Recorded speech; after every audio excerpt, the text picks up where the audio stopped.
All right, ladies and gentlemen, we are live. Hey guys, welcome back to the channel tonight. I almost said Tundra Talk again. I got to break that habit tonight on the Tundra Nation. Episode number 3, should be number 4, but we skipped last week for good reasons. Because every now and again, you just need a bit of a break, right? I almost put the Tundra Nation questions on screen, but hey, welcome to the show. This the third, I believe. Yeah, third episode. Did I just say? Yeah, number 3. Okay, good. So we're on number 3. You got it. We did all right. We did number 3. Welcome. We're gonna have some fun tonight because obviously we have the man, the myth, the legend himself, Mr. COVID-19 himself, hanging out with us in the video chat. He is our specialist guest of tonight, in more ways than one, definitely. But I'm gonna go ahead and just crack open a drink here and have a grand old time with Mr. Brandon Herrera. Welcome to the show. Yeah, it's a good drink. It's refreshing, we'll call it. Absolutely. I can drink it all day and just keep that mild buzz going on. Mild buzz. Appreciate it. Yeah, man. As you can tell, like the liberal media was completely right. I am destroyed. You've been wrecked out, huh? I don't know if I'll ever recover. Yeah, we're already seeing. We were talking about this in the pre-show. We're already seeing your eulogies pop up. Yeah, I'm dead, according to the internet. So, spoiler alert. Yeah, spoiler alert. Ghost Brandon joins us tonight on the live stream. So I'm hopefully joking about I'll just if all the AKGs and stuff comes through, I'll just rise on the third day for a video on Monday. God, no. Oh my gosh, there's some comedy in there. Well, but I have a good attitude about it, you know. Brandon, before we dive too deep into getting to chat with you about all of the koofy stuff going on and some questions I have for you, let's do a very quick little roll call here. Actually, you know what? We don't have a ton of time with you tonight, so I'm actually going to skip roll call altogether. We'll skip it out tonight because time is of the essence and it is very important. But we've got a lot of new people. I've been told by several people, MSNBC, CNN, everybody says it. Well, okay, here, let's do this.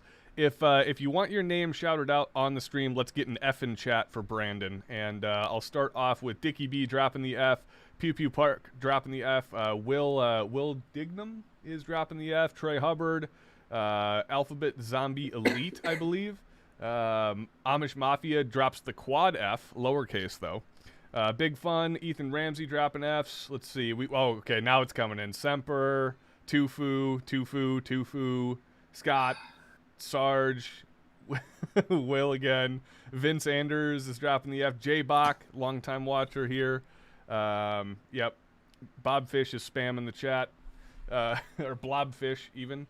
Yep, let's give him the send off, boys. Brian X, Astro guy. Now it's happening too quickly. Tony, don't spam the chat, you fucking guy. You should know better than that. I appreciate being able to spend my last minutes with you guys. I really do. I appreciate it as well because we're gonna go down in history as the last live stream that Brandon Herrera ever joined. Hopefully, bro.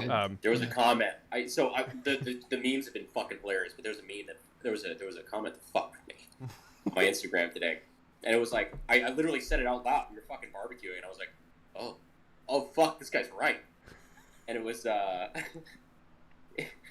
it said, it may not be today, but there will be a day where Brandon touches his last AK, and that makes me sad.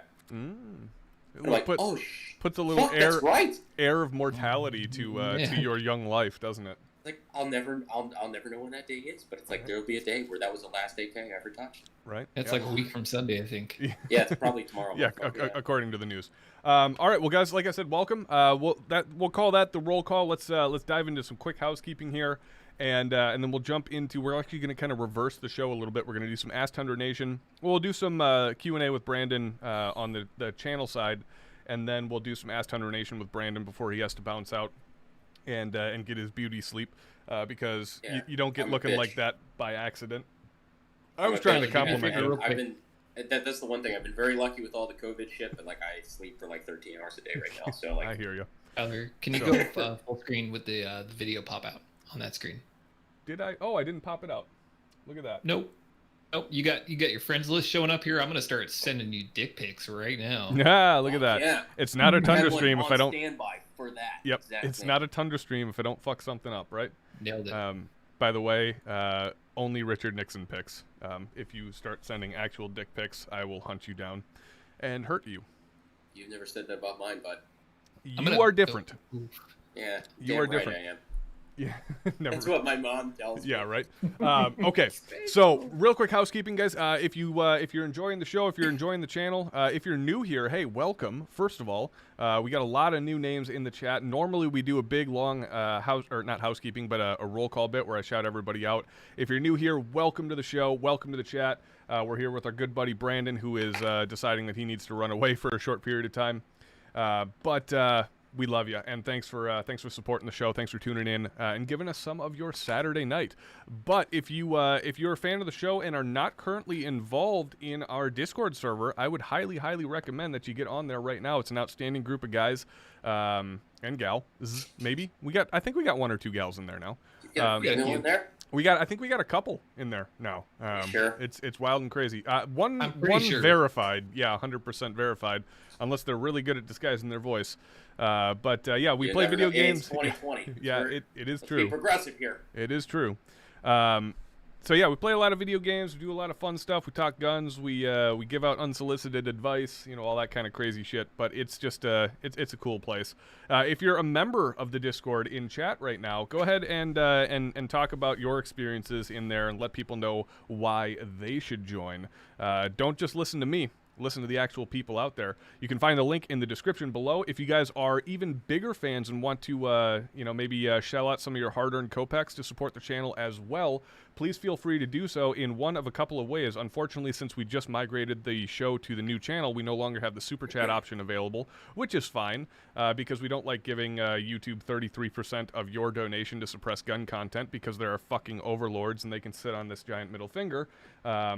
Our preferred method is one of 2 ways, either through Patreon at patreon.com/TundraTactical or direct through PayPal using the email address tyler@tundratactical.com. Once again, that is tyler@tundratactical.com. So that's all. That's where we're gonna leave it for housekeeping. And Hypo, you got anything? By the way, party on, Garth. Yeah, Wayne. Yeah, you got anything for housekeeping tonight, Hypo? Not for tonight. Outstanding. We're gonna power through the we're gonna power through some of the less intense or necessary parts and dive right in to chatting with Mr. Brandon Herrera. Now, if you have no idea who this guy is, you have literally been living under a rock. One of my best friends and one of, in my personal opinions, if I were to be objective, the funniest YouTubers out there in the gun community. You need better taste, my friend. Yeah, I know. I say the same thing when people say that about me. I say, this guy's my hero. Like, bitch, do you not watch sports? Or like have like other people that are influential in your lives? Come on, you gotta step up your game. Just wait till you see my browser history. Fuck. Yeah, I think you can pretty much say that about anybody at this point. But hey, let's do a little bit of a shout out to our good buddy and the writer of the show, Mr. Eric, getting prepped up for his deployment down in, I believe, the southern United States somewhere. Big shout out to you, buddy, if you're watching the show. We wish you the best. We love you. We miss you. And thanks for writing that outstanding Roast My Rifle episode 5. It's good to see you back writing. Thank you for your cervix. Yep. Thank him for his cervix. God, you took the fucking words out of my mouth. I was gonna get there. You beat me to it. You beat me to it. Outstanding. Well, let's dive in. Like I said, if you don't know who this guy is, he's the AK guy himself, Mr. Brandon Herrera. We've known each other for some time now, and he's been on the show quite a few times, and we've talked about many different things. Once. This is only the 3rd episode. Well, okay, I guess this show. Thank you. But we talked about a lot of things, everything from the general education to the noob in AK-47s and 74s and all AK variants out there to a lot of AK-50 talk. I believe at some point we even talked about the AK-224. Yeah, that was an interesting one. Roast. Yep. I hated that caliber, but yeah, I like that. That project was fun. So interestingly enough, if I can switch gears here in traditional Tundra fashion, so I was just let's see, Eric's send-off party a couple of weeks back. I was just for the very first time able to take the AR above my shoulder. Where is it? There, in my Valk. out to 1,000 for the first time. I went 11 for 15 after I got it cidered in. Yeah, 90 grain SMKs, 1 and 7 twist on a 20-inch barrel. And man, that thing shot good. And did you say 120-inch barrel? No. Did I? I don't think I said 120-inch barrel. I said a 20-inch barrel. I'm pretty sure. I'm pretty sure. Got it. I could be having a stroke. I was wondering. I'm like, is he joking? I'm pretty sure he's joking. I think I said out of a 20-inch barrel, and that might have come off. Okay, that makes sense. Yeah.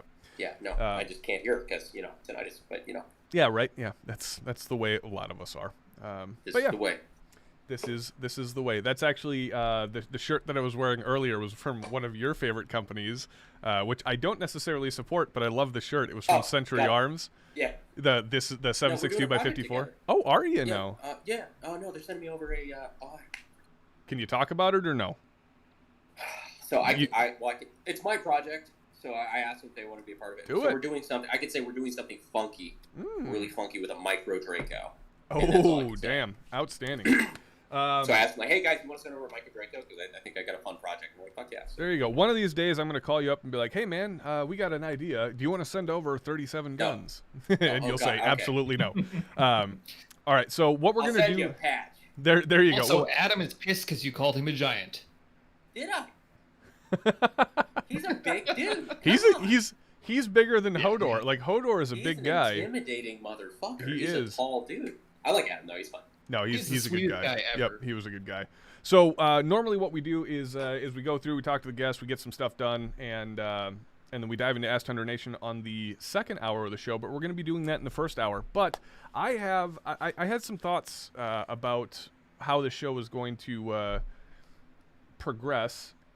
And I realized that while we've talked a lot of gun stuff, and we've talked a lot about things like the AK-50, the AK-224, 74s, your lack of love for the AR-15 and my absolute love for it, and the dichotomy between those two.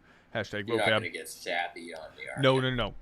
No. What we've neglected to talk about is, I mean, it's obvious you've had quite the year, or about year and a half, kind of at this point. In terms of like just your we'll call it your prestige in the community. Yeah, from I think it was January of last year when everything really kind of took off, and we went from like 25,000 subs to over 500,000 now. Yeah, in about a year and a half, which has been fucking absurd. Nuts, man. First Ridiculous. of all, big public congratulations to you. Cheers. Thank you. Well done, sir. I much preferred your private congratulations, if you know what I mean. Oh yeah, those cost money though. Just as a heads up. What I would love to know is not necessarily how you did it, because I have an understanding. I would like to know that myself. Yeah, I have an understanding of just at the basic level of how to do something like that. But what I've never asked another YouTuber that's kind of, significantly larger in audience size than us is, like, how does life change? Because to a comparable level, we are kind of at where you were pre the YouTube explosion, right? You were sitting at about what, like 35, 36, and then you went boom. Like 30. Yeah. So we're pseudo around there. Big shout out to the Tundra Nation for just a hair under 42,000 right now. So well done, guys. I'm part of the Tundra Nation. Damn right you are. I'll consider myself part of that. Yeah. Damn right you are. So if you look back a year and a half ago and kind of base that, take that, the life that you had and then the life that you got now, that's what I would love to hear, maybe 5-10 minutes of talk about right now is just, for sure, man. Like what changed? I'm still the same asshole. So well, that didn't change. That's the good. good part. I don't know. It depends on how real you want to get with it. I get recognized a lot more, which is really weird. It still is always bizarre. Sure. I'm going to interrupt for 2 seconds. Trey Hubbard says he finally got a girlfriend. Yeah, that's a new one for me. Monogamy. Continue on. It's a good look on me, I think. It does. It suits you. As much as you didn't think it would, it suits you. I'm turning into a wholesome motherfucker. One of these days I'll have a kid. Oh my god, imagine when I get to that point. Yeah, that'll be a day, right? Life's practically over when that happens. I mean, hey, get bent, all right? I got a lot of life. Actually, I'll tell you this right now. You got more life ahead of you at 90. Life begins when you have the kid because you find a whole new fucking reason to live. 100%. I totally believe you. Good for you, man. I'm memeing. I'm memeing for all the impressionable guys out there. But yeah, anyways, so life obviously has changed. Like the story that I tell and that I talked about in the pre-show is my first time meeting you was at the IV shoot. What now? Probably 3 years ago, 2 years ago, 2.5 years ago. And yeah, it was about what was it? Was it 2 years yet? Yeah, well, this will be this coming IV shoot, this coming October, whenever they decide to hold it, will be 3 years. So it's like 2.5. Will it? Yep. Because I didn't go last year. Oh, okay. So it was the year prior to last year that we met for the first time ever, and I came up and I whispered sweet nothings into your ear, and you were totally freaked out. Anywho, so I leaned into it. It was alright. We get there, we get completely shit-faced, and we ended up talking for like 14 hours straight, pretty much, throughout the day and throughout the night, throughout the Brownells party and back to your place, and then I woke up with... And then we don't talk about that. Yeah, exactly. So. Anyways, and then at SHOT Show the subsequent year, this year was very different at SHOT Show for you, and that's kind of what I base this question off of, is I see you noticed. Yeah, I see you getting mobbed by fans and people, like Ian McCollum and Hickok 45 levels of mobbed by fans, because you're the big popular guy right now. Like, regardless of if you want to admit it, you're the big popular guy. You're the meanie I'll admit it. dude. I'll just say I don't deserve it. Yeah, fair enough. But you're the big popular guy right now. So you're at SHOT, and people are just all over you, for better and worse.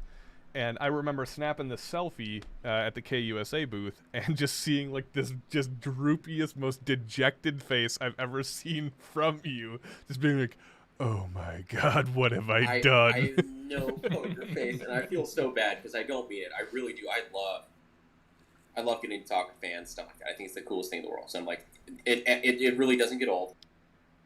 Like, I've gotten more used to it. Like, sure. It sounds weird, but it's like I come to expect it, but it's still the same thing. You've had another 6 months to adapt to it a little bit, but it's no longer weird, but it still means the same thing. Where it's like, fuck, this is the kind of person who gives enough of a shit to like be able to recognize me in public, which that's a feat in itself because I'm way shorter than people seem to think. But I can confirm this. Yes, you are. Yeah, yes, you are. I got stopped by the TSA guy. I was in Texas. TSA dude's like, "Oh my God, dude, it's so cool to meet you. Are you shitting me? You're shorter." Oh, the TSA guy recognized you. That's fucking awesome. That's fucking awesome. That's fucking awesome.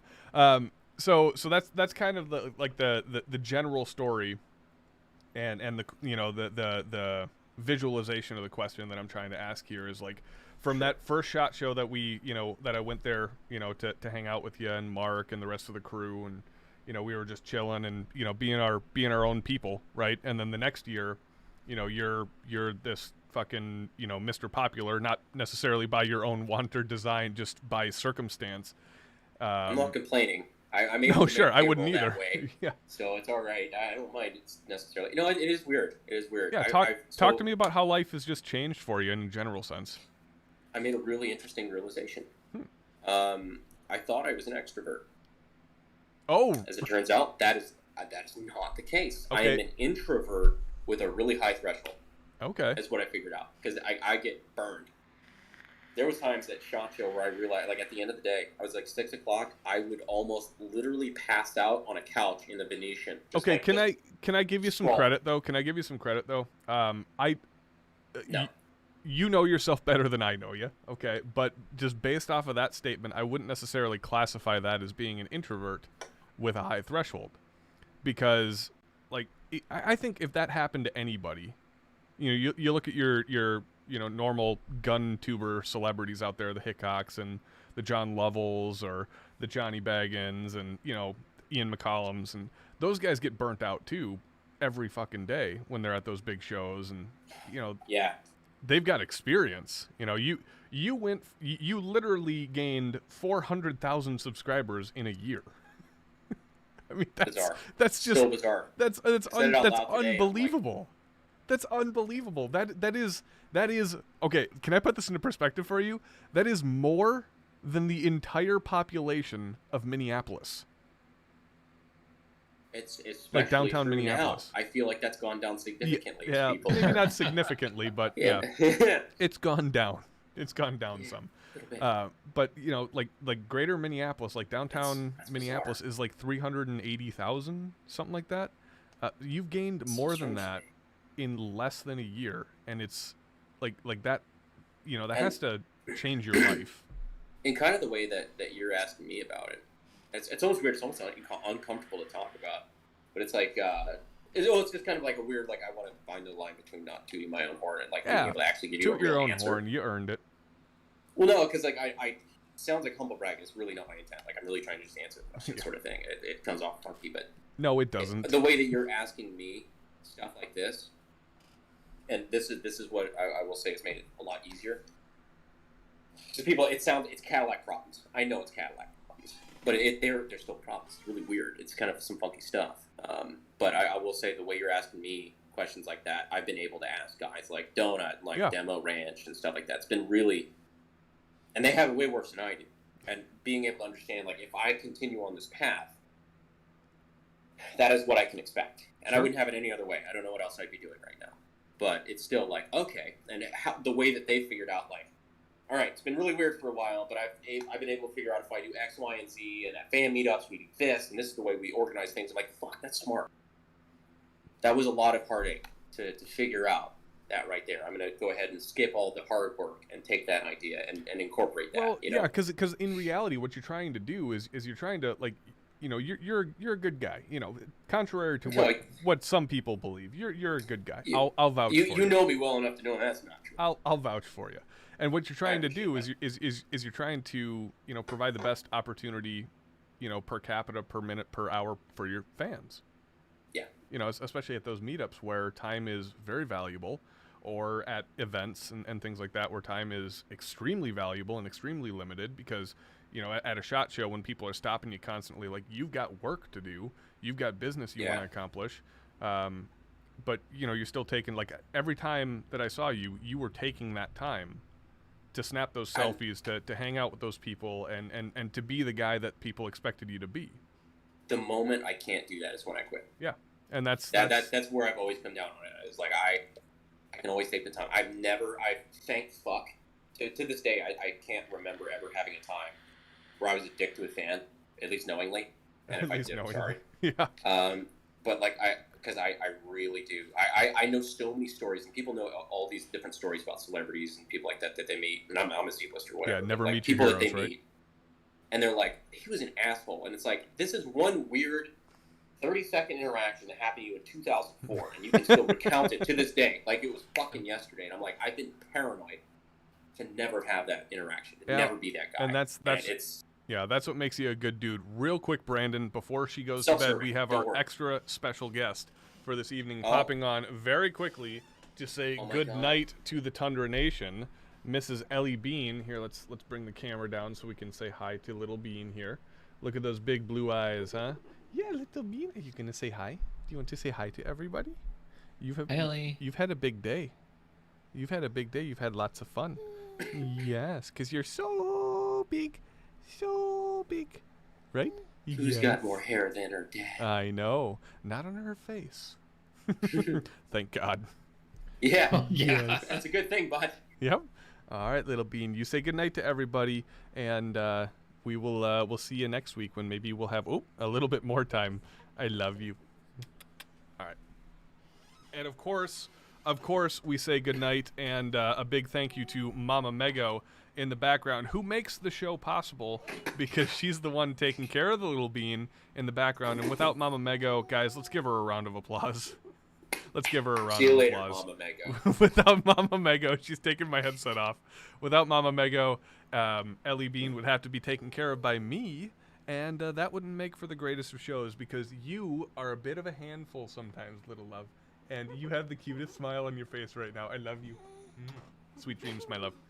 All right, You're too wholesome. Thank you, Mama Mego, for being as awesome. Oh God, there's the beard grab, and she wants the microphone. No, that's very expensive, love.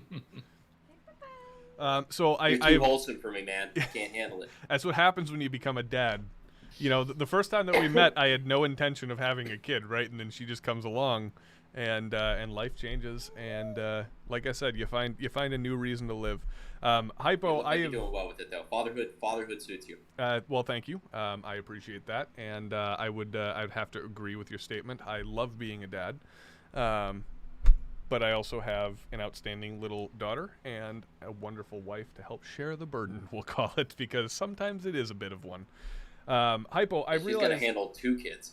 Yes, that I haven't really given you an opportunity to speak. Based on my question, do you have anything that you want to ask Brandon in relation to YouTube growth and how that changes life in general? No, not necessarily. I mean, you've asked everything really that I think about. You know, I met the guy. I know he's not very interesting. Yeah, no, he knows for a fact. Can confirm. I mean, I think my only regret is that I don't have any pictures with Brandon from SHOT. No, you don't. That's it. I thought you did. That's my only regret. And like, no, I took pictures, and that was it. I was not on the receiving end. Damn. Oh, I got the one where like Tyler's wearing the AK Jesus shirt, and you look very concerned about life. That was the face I think you were talking about. Yes. Dejection. Yep. It's black cherry that now was, on the reload. Ooh, I still get. I'm splitting it between the good stuff and the new stuff, we'll call it. But yeah, the new stuff. I'm not doing any of the stuff. I've got. You're just going straight vodka. Yeah, just sky ass, vodka. cheap ass All fucking night. vodka. Very nice. I don't want to feel anymore. Yeah. Trauma says, I have 2 teenage daughters. Big oof. Let's get an F in chat for Trauma boys. 2 teenage daughters. I can't imagine what it's going to be like having 1 teenage daughter, but hey, bud. Rip. Oh, man. You got 10 years to think about it. So, well, thanks for giving us a little bit of insight in just regards to like how life has changed and I feel like I wasn't very helpful. Well, no, it's good. You know, you're talking about, you know, having those private chats with Donut or whomever and kind of getting that insight, and that's essentially what I'm doing with you. You know, I'm trying to figure out how to slightly more public. Yeah, just putting you on the spot to kind of make sure that you give good and info. There's stuff that I won't share because it is like really good like inside. Like I'll share it with you obviously, but you know, like public stuff, because I will say this to everybody watching. I hate to be a spoil sport, but it's like this is impossible to say without sounding like a fucking diva. There are things that go with having a higher profile channel like that and having a lot of diehard loyal fans that like I love it. I fucking love them to death. Wouldn't trade them for the world. But it comes. Everything has its. Every rose has its thorn, in the words of Sting. And so like there's some little things that are really hard to handle while still looking appreciative, which is what I try to do. And well, so and really, there's a fine. You were talking about it earlier. There's a fine line to walk between the humble brag and the genuine like feeling. Like there's there are people out there, I believe like you and hopefully to that to a greater extent me, where like no matter how big that we get, we're never going to kind of lose the scope of how important the people who got us there were. And then there are the people who kind of play that role. And that's the line that you got to walk. And I believe that when people start asking questions like this, like with you and Donut and and me and you, what we're really trying to do is we're trying to figure out how to kind of maintain the integrity of not just the brand, but to a much greater extent ourselves. Yes. Through the big kind of, especially in your case, like essentially, like what you had was you had a fucking tornado of just like crazy shit happen. Like it wasn't like this gradual change. It wasn't. It something has stopped. Yeah. Right. It's just like this. I'm wanting to get off now. Like you're just holding on for dear life, and you're trying to figure out how to cope. I guess is the best way that I can describe it based Drugs. on. Yeah. No, I'm kidding. Lots of alcohol, lots of AK building, lots of catharsis through the activities that we know and love. Masturbation. I mean, what? Yeah. Exactly. Well, you got a girlfriend now, so. It sounds like the same thing with extra steps, bud.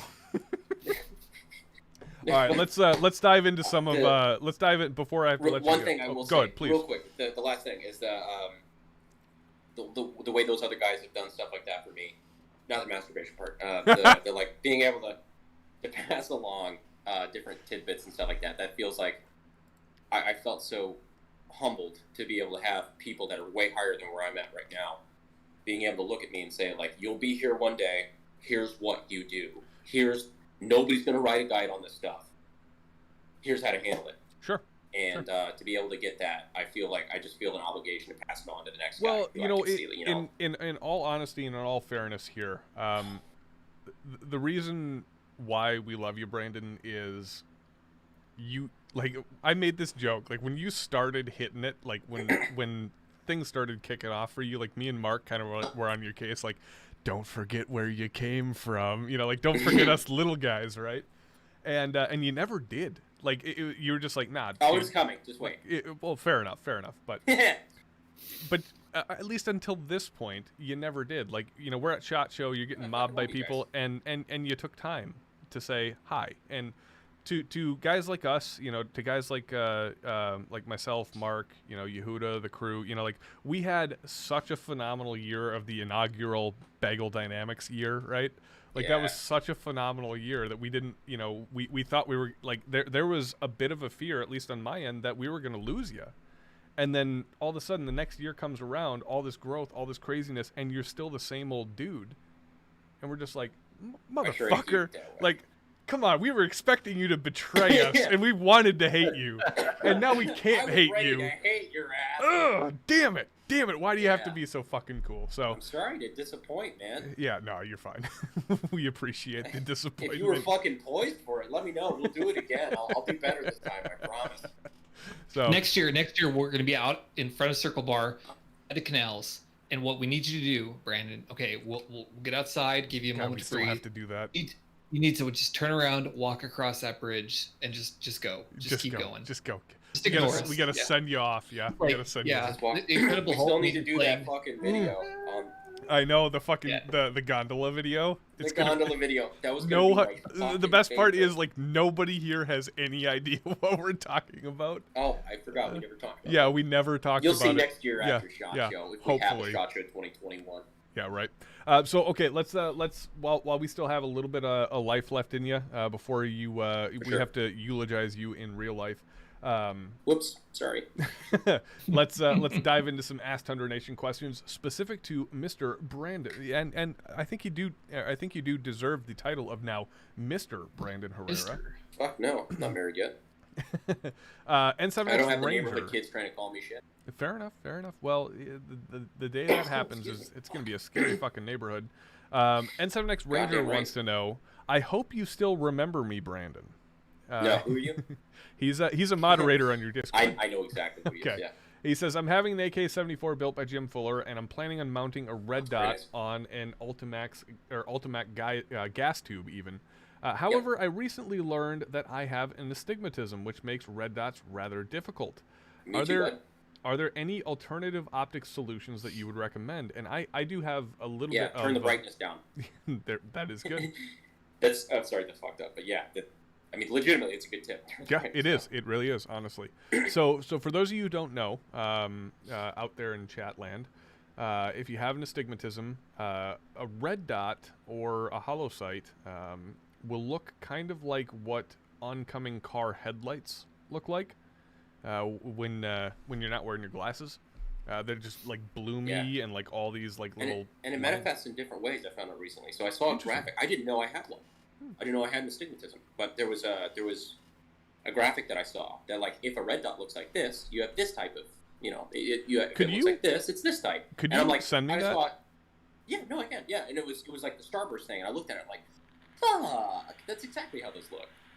That's why, like, mic off. A dot for me is a 6 MOA dot. That is interesting. I didn't know that there were different types.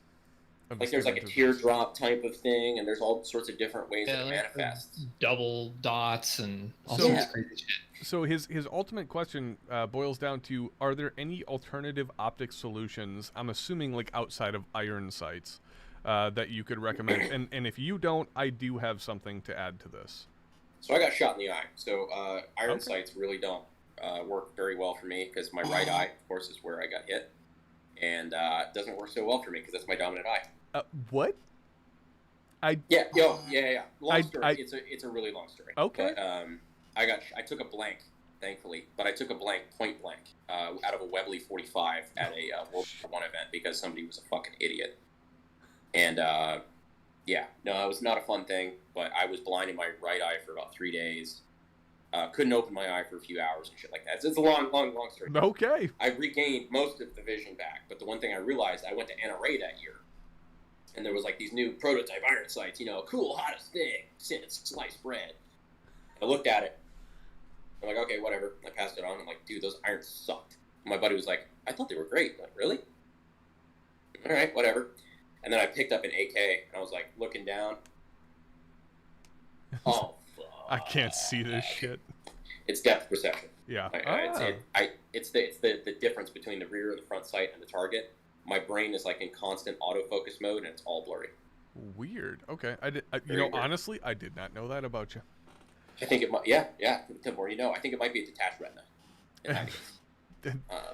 That would be something you probably want to have looked at. But hey. Probably. Yeah. I've watched a lot of Grey's Anatomy. I might be able to help you with this. There you go. Get in there with a scalpel. I hope. So the more you know. But what I would say. Kind of fucked for me anyway. What I would say in relation to this question is LPVOs are your friend. And LPVOs, yeah, great point. Prism. Mic off. In reality, anything with with an etched reticle is your friend, because etched reticles, even if they're illuminated, don't have that big well, unless you really crank them up. They don't have that big bloom to them because they're projecting onto. 100%. I guess I don't know like the technical term for it, but they're projecting onto that etching, so it makes it more manageable. Totally. The next question will be coming from the Furry Ambassador, Mr. Furry Ambassador. Oh no, I think we might have had problems in our Discord. Yes, but I'm kidding. Well, actually, there's a bit of truth to that statement, but I can confirm he's a good dude. No, I'm sure. I'm totally kidding. There's so the question is he sorry, I'm losing track here. He says, so Brandon, what was the worst symptom that you had?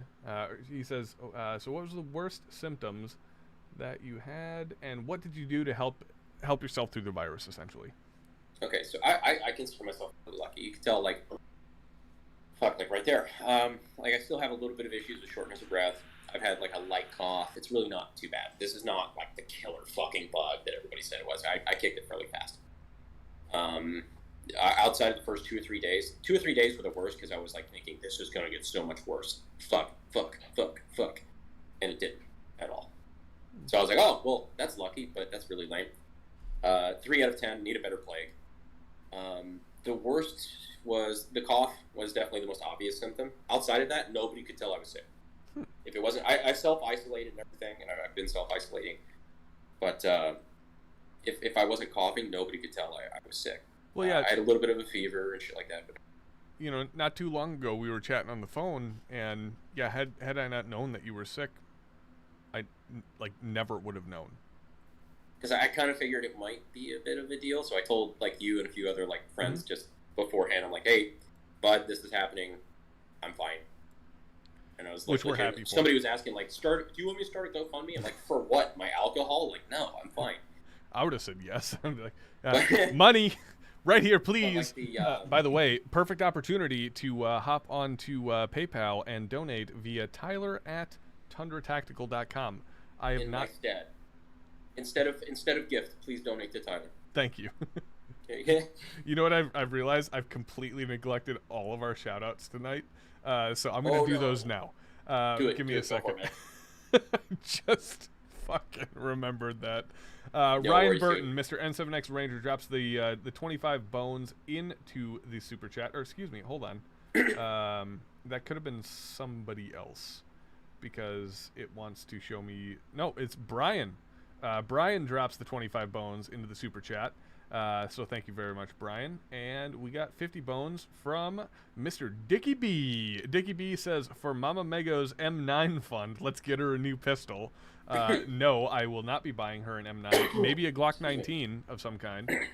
Or a Canik Executive Elite Combat, which I supremely love. But yeah. The next question comes from Tiberius, and Tiberius would like to know, Brandon.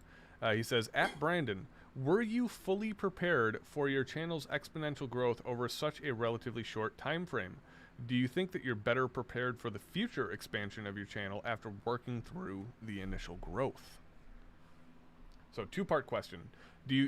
Were you prepared for the explosion? And now, looking kind of back on that last year and a half, do you feel like you're better prepared for? It depends on what you mean by prepared, I suppose, because it's like, you know, was I prepared? Was I expecting it? Fuck no. Was I hoping for it? Yeah. I didn't know what I would. It's like the Joker. I'm like a dog chasing cars. Mm-hmm. I don't know what I'm gonna do if I ever caught them.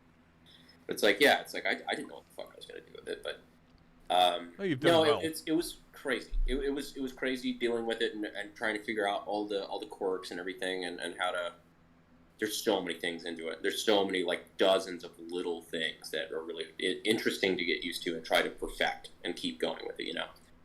But no, I really do. I'm hopeful for the future. I think I've got a decent handle on it now. I understand the growth patterns. I understand now that we're like a year and a half in. I think I do have a good handle on it, and I really want to use this as like an opportunity to branch out of the gun industry, but not like as a sellout, as like the opposite.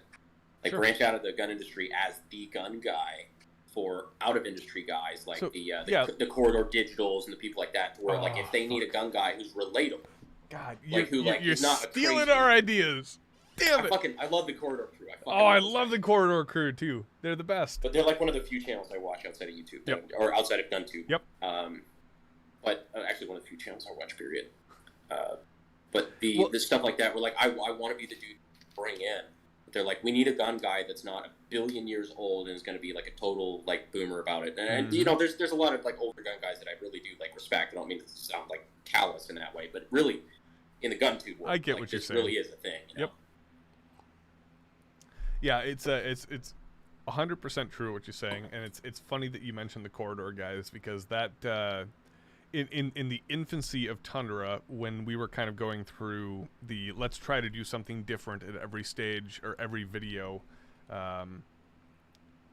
the Corridor Digital guys, it was oh god, the Corridor Digital totally guys wiped my headphones here. Fuck.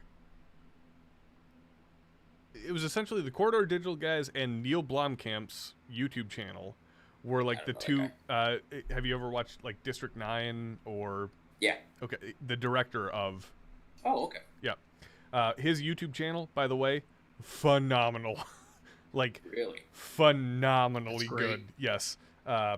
He has a lot of like short film stuff on there, and it's completely in theme with like the District 9 and Chappie and like all the other. I think he did Chappie, right? I think he did. Yeah, it's a very similar vibe to that whole South African thing. Yeah. Anywho, like that's what we based everything off of. So is he South African? Maybe, I don't know. I think he is. Maybe. Okay. Pretty sure he is. A lot of his stuff's based in like Johannesburg and stuff. Yep. So the next question comes from Dr. Catmilk, and he would like to know, Brandon, will you be submitting the AK-224 or the AK-50 for a Roast My Rifle series? They've roasted themselves. Plenty. Trust me. So the internet has already roasted. I will roast memes aplenty. Whatever you would like. There's an That's the one thing interesting. everybody's like, you can't fucking die. You haven't finished the 50 yet, you asshole. Yeah, you've got unfinished work, man. You got to keep breathing. So interestingly enough, I don't believe that this has ever been mentioned publicly, maybe privately, or at least on the Discord. One of the advantages of joining the Discord server, please do so now, is you get a lot of inside info. And one of the things that I've talked to Brandon, Hypo, and a lot of the other Discord members about is doing a celebrity roast, where we get like guys like Brandon, Grand Thumb, Donut, or you know, like whomever that we can get to submit their rifles, you know, their best version. Z-list celebrity. Eric's already got mine. I like it. and try to get that put together for a Roast My Rifle series. So tell me in chat what you guys would think about that for a Roast My Rifle series. He follows up by saying, Tyler/Hypo, should submissions to the gun roast be fully functional firearms? Again, I'm gonna say I sent mine to Eric, so maybe not. I feel like there might have been a 50 roast. That might have been a 50 roast, yeah. 50 roast or an IO roast. Oh yeah, that's very true. potentially. N7X Ranger Brandon would like to know, what would you consider to be the AK of the pistol world? I can't. I was gonna pick it up, but Makarov all day long. We can't do that on. Yeah, we can't, unfortunately. I'm happy that Can you I touch recognize somebody? it. Yeah. Pretend to touch them though. Like, yeah. one right I can. there. I can. There you go. There you go. You're not touching it. Yeah. You're not I can't touching it. brandish it. Fuck off, You know, I YouTube. can... Get fucked, nerds. Didn't Yeah, you no, didn't you get a shoulder rig built by your fans? Yeah, it was a leather, like kind of like a I don't know what, Uncharted, like Drake something or another. I'm sorry, I'm not a gamer. I'm really bad at this stuff. What is it? You're right. Yep, you're right. You're right. Okay, all right. You got it. I know that there was a fan film with Nathan Fillion that was like, it was bomb. Wait, what? Awesome. Yeah, unless that was Mic off. Okay, no. Mic off. My mic cut out. Did you Mic say... off. No, it cut out again. Goddamn fucking headset. Nathan Fillion. Wait, Nathan Fillion for real did a Nathan Drake bit? Like a short film for Uncharted. Hypo, your job for the remainder of this show is to not let me forget that, because Nathan Fillion is like the hero of heroes for me. Shiny. Yep, exactly. The hero of heroes. All right, let's Brandon Herrera is brown coat confirmed. Yeah, right. Shit, it's real. Yep, there it is. Live action fan film. Fuck. I'm gonna send it to you right now. Copy link address. Thank you very much. Send to Tyler. Don't leave the live stream yet, everybody. Yeah. You can watch it later. Open it in a new tab. All right, Carnage wants to know, Brandon, he says, you have explained your plans to build an AK-47 factory, but where does the AK-74 fit into your plans? Do you see yourself manufacturing and building AK-74s in the future? And We what run a 15 coming out. A very small run, because AK-74 parts kits are almost impossible to find, and they're now going for $1,000 a piece. The parts kits? For $1,000, yeah. Holy shit. They're obscene. Like, I would love to build 74s, because I'm 545 Master Race. I love all that shit, but at the same time, it's like, we can't get the kits. So it's like, I would love to build the guns, but we just...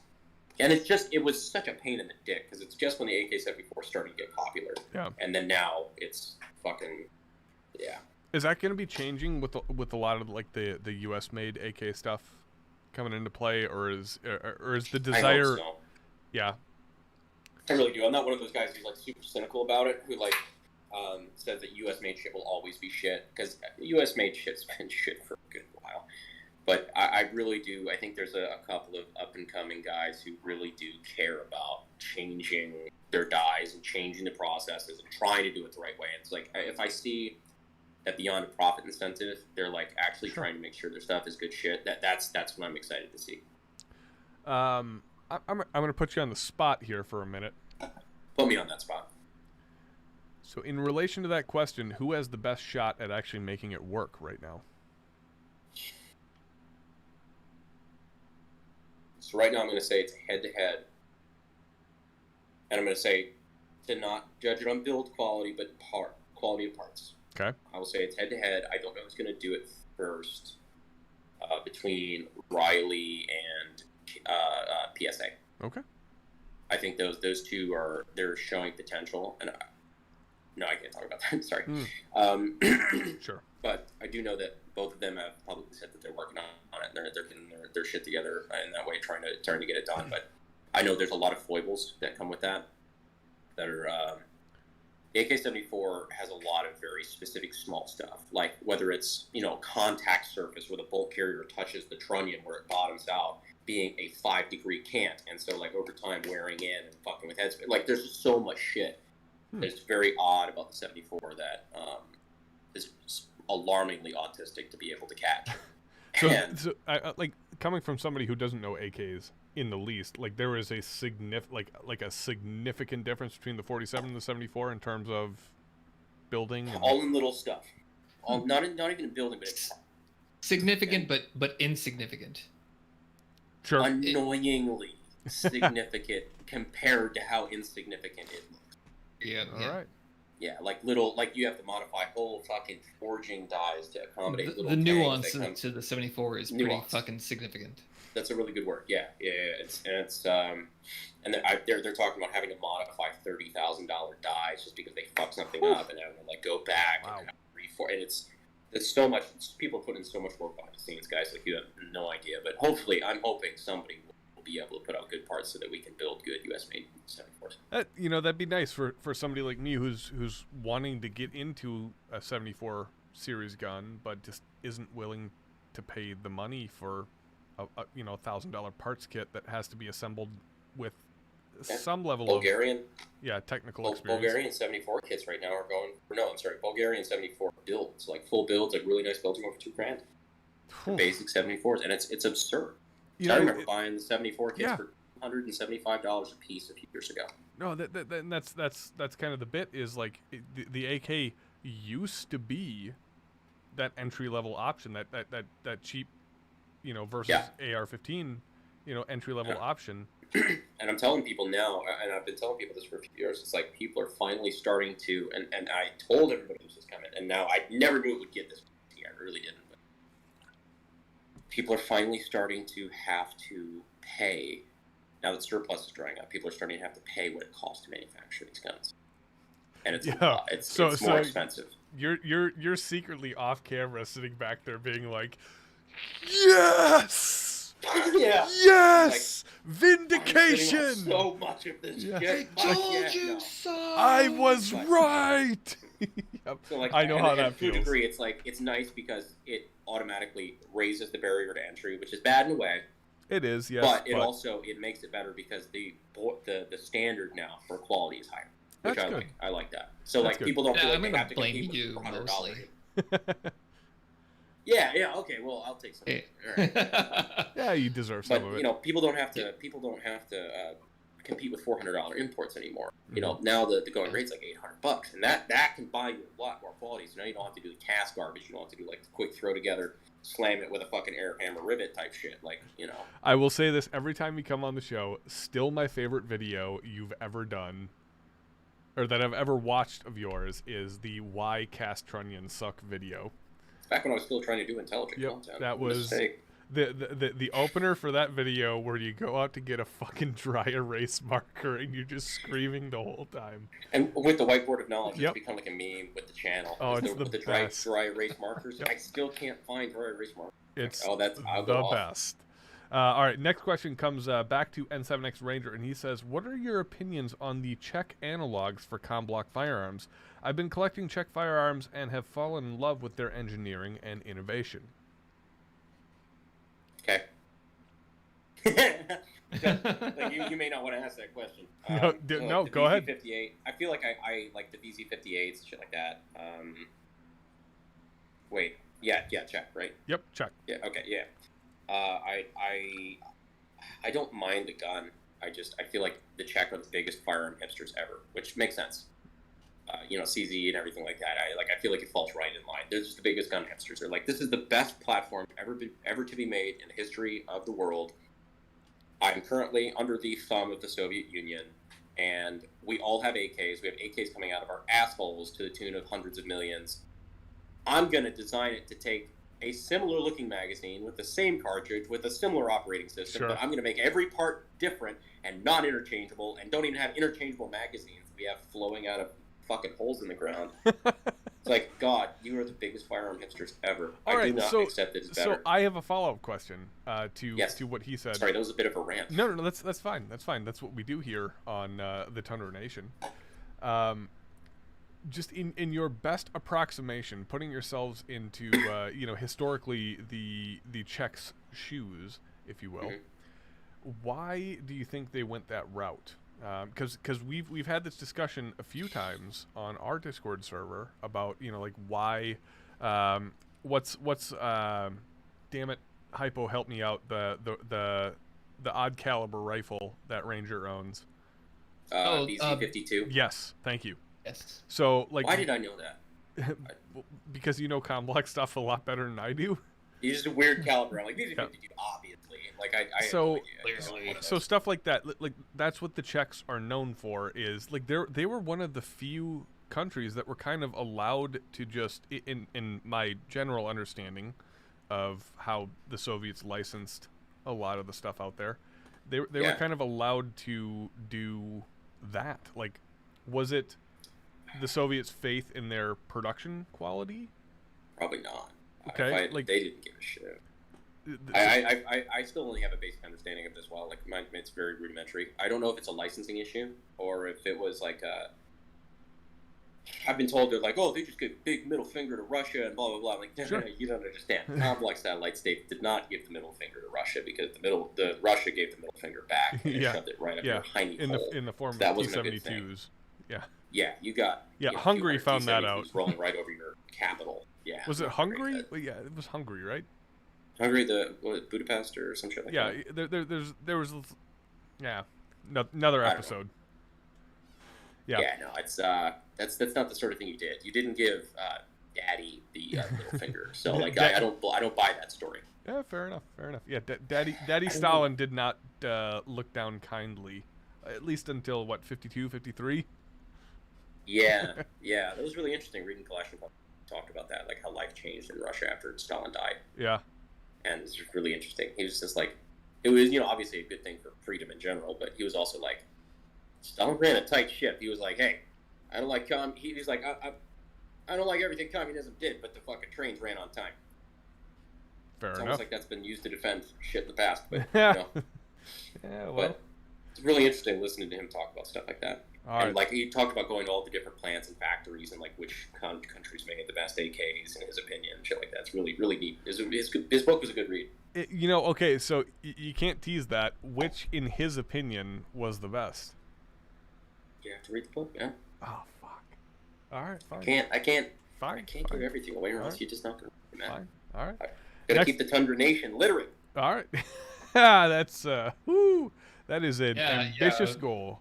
I'm filling up on my audience. I'm going to yours. Yeah, right. The next question comes from Tiberius, and he would like to know, at Brandon, what do you see as your current primary goal for both your business and your channel? Do you think it'll eventually scale back to the social media? He says, do you think it will eventually scale back to the social media to focus on the expanding of business, or try to find a balance between the two? Hopefully that made sense. Yeah, it did. I'm hoping to keep a balance between the two. Like I recently hired on a manager who manages shit in the shop while I'm not there and can handle a lot of that stuff. And really, it's been a balance between. I'm very growth oriented. I don't focus anything in the now. I focus on where I want to be in a year or 2 years. So I try to keep everything. Familiar? I try to keep everything in that regard focused on growth. And so it's really a tie between how many people can I afford to hire to make my life easier, to make this stuff grow faster and do the job better while also not going bankrupt. And so like it's been a really interesting juggling act. Oh my goodness. All right, this next one. So I feel like I've entered into. I feel like I've entered into almost like a fraternity here with this next question. Oh no. Yeah, I know. It says. My body is ready. This is Dickie B asking. You know where this is going, Hypo? I do. Yeah. So, recently speaking, we can thank Mr. Garantham for this, I suppose. Oh dear. There has been this thing revolving around the whole daddy comment. Or the daddy title, right? So, Dickie B says, Brandon, how do you cope with the maladjusted grown men and the false igloo dwellers calling you daddy all the time? He says, psst, Tyler just hit daddy status in his YouTube comments. Painkiller says yesterday at 3:03 p.m. What is Brandon? I don't actually understand this. It says, what is a Brandon? Sweat smile, thumbs up. Oh dear. Oh God. Yeah. Somebody actually. Maladjusted grown men and false igloo dwellers. What a fucking Calling you sentence, daddy. man. How do you cope with Daddy that? Tyler, please. Yeah. So I wish I had, one of the stipulations to Ask Tundra Nation is I do not proofread these, and this is one of those instances where I shut up. This is one of those instances where I wish I had, so I had the comment ready, so I could kind of iterate onto the daddy status of Tundra Nation. But yeah, how do you cope with that? So, Fuck. I mean, It's fucking it's weird. I ignore most of it. I got used to it. I got really used to it, and then I started embracing it. It's funny because I have people around me who like are into the gun industry culture and shit like that, and they keep me humble because they know how weird it is. I have completely become just tone deaf to how awkward it is, and they're like, I'll say something like, I will literally refer to myself in third person, like as a meme, as a joke. I'm not that for myself, but I'll just say like something like, something pop a clash, and they'll just like stop in their tracks. They're like, no, you don't get to do that. No. I'm like, oh, okay, all right, fair enough. Fuck me then. Yeah, one of these days I'll have somebody like that on Or my you can't team. use it. Hypo. He's hypo. He's a hype man. He is a hype man, actually. He's a hypo man. So, all right. Well, in reality, I think that's enough time that we spent on this. I'm gonna let you go so you can continue on with your life and your recovery. If I could, excuse me, as I burp, hiccup, the last of that White Claw up. Hiccup 45. Oh, dearest. Stand by one. Take your time, Well, man. we thought It's not like we're live. Brandon was going to die on air. It's actually going to be Right? Tyler tonight. All right, we're good. We're good. Shit. We're Plot good. twist. Yeah, plot Parkour. twist, right? M. Night Shyamalan time. So, if I could close the Brandon segment out and ask you, kind of live on the air, That's what God's been doing for a minute. ask you We live close on the air, Brandon segment out. what the best? We live in kind of a similar space, in the comedy space of the gun industry, but in two very different worlds, I guess. But we share a lot of the same ideas. We share a lot of the same content. A lot of the content that we put out is pseudo transferable between our two personalities in some way, shape, or form. I guess maybe that's a bit of a grandiose statement, but No, I mean, perfect. There's not a lot of people who are willing to have a sense of humor on yeah. that too. Oh boy, don't I know it? If you were to offer myself and by definition kind of the Tundra Nation as an audience your biggest piece of advice as to how to grow as a wholesome community, keeping with like come for the shit posting, stay for the community, Yeah. like that type of deal. Like if you were to offer a single piece of advice based on the last year and a half of experience to not just myself, but to the entire Tundra Nation as a whole. In fact, I will say, I have an answer that Go applies ahead. to both of you. That applies to you and the Tundra Nation. So it's do what you think is best, but understand that the Tundra Nation is there to be your checks and balances, and Tundra Nation be his checks and balances. There you go. That is probably, it sounds way more eloquent than I meant it, but it sounds deeper than I meant. But it really, I mean, it's a very simple piece of advice, but it's one thing that I have been able to count on is I can genuinely tell, not like, again, we talked about this a little bit pre-show, but not individuals, but kind of like the archetype of my audience. Like Sure. I can feel the vibe, as hippie as that sounds. Like I can feel where things are going. I can usually read that fairly well and figure out what I need to do next and what people are willing to accept, what's too much, what's too little, kind of use that to form a lot of decisions. I think that's good advice, and that's something that I've been trying to hold on to is well, I shouldn't say hold on to. We haven't gotten really to the point where we've lost it yet, or had the ability to lose it yet. But you haven't even had your first drug problem. Yeah. You're green. well, that you know of. that's Yeah, for sure. that you know of. The biggest fear that I have with this channel is that things spiral out of control and that we lose our vision, or that we lose, the direction or the general idea of the Tundra Nation. We've built this around the people in chat right now, And Yeah. the reason that we do this, and the reason What that assholes? yeah, I know, right? Yeah. But like by definition, the reason you do your same content is you haven't lost that vision, and that's super rare to find for somebody of 500,000 subscribers. They don't. You did. I'm gonna give you shit for one thing before you go off, Go for it. That's that fucking Raid Shadow Legends ad that you did. I now I know how many videos you watch. I've done like 3 now. Yeah, well, the first one that I'll you did. DM you after how much they paid, and then you'll understand. The first one that you did was, like, I could see in your face, like, why did I do that? And then you're like, we knew we needed to make it a meme. We Yep. knew we needed Yep. to make it a joke. Yep. It's like we couldn't do and thanks to the sponsor, we're like, yeah, boys, we hit it big. Yep. Daddy's got a fucking factory to pay for. Right? There you go. Yeah. There you go. There you go. No, So, for like, sure. But but there's the one thing I will say too is the best decision I ever made was changing the channel name from the AK guy to my name, and what I think that allowed me to do subconsciously, and I think you as long as you follow this track, you'll be right on it, man.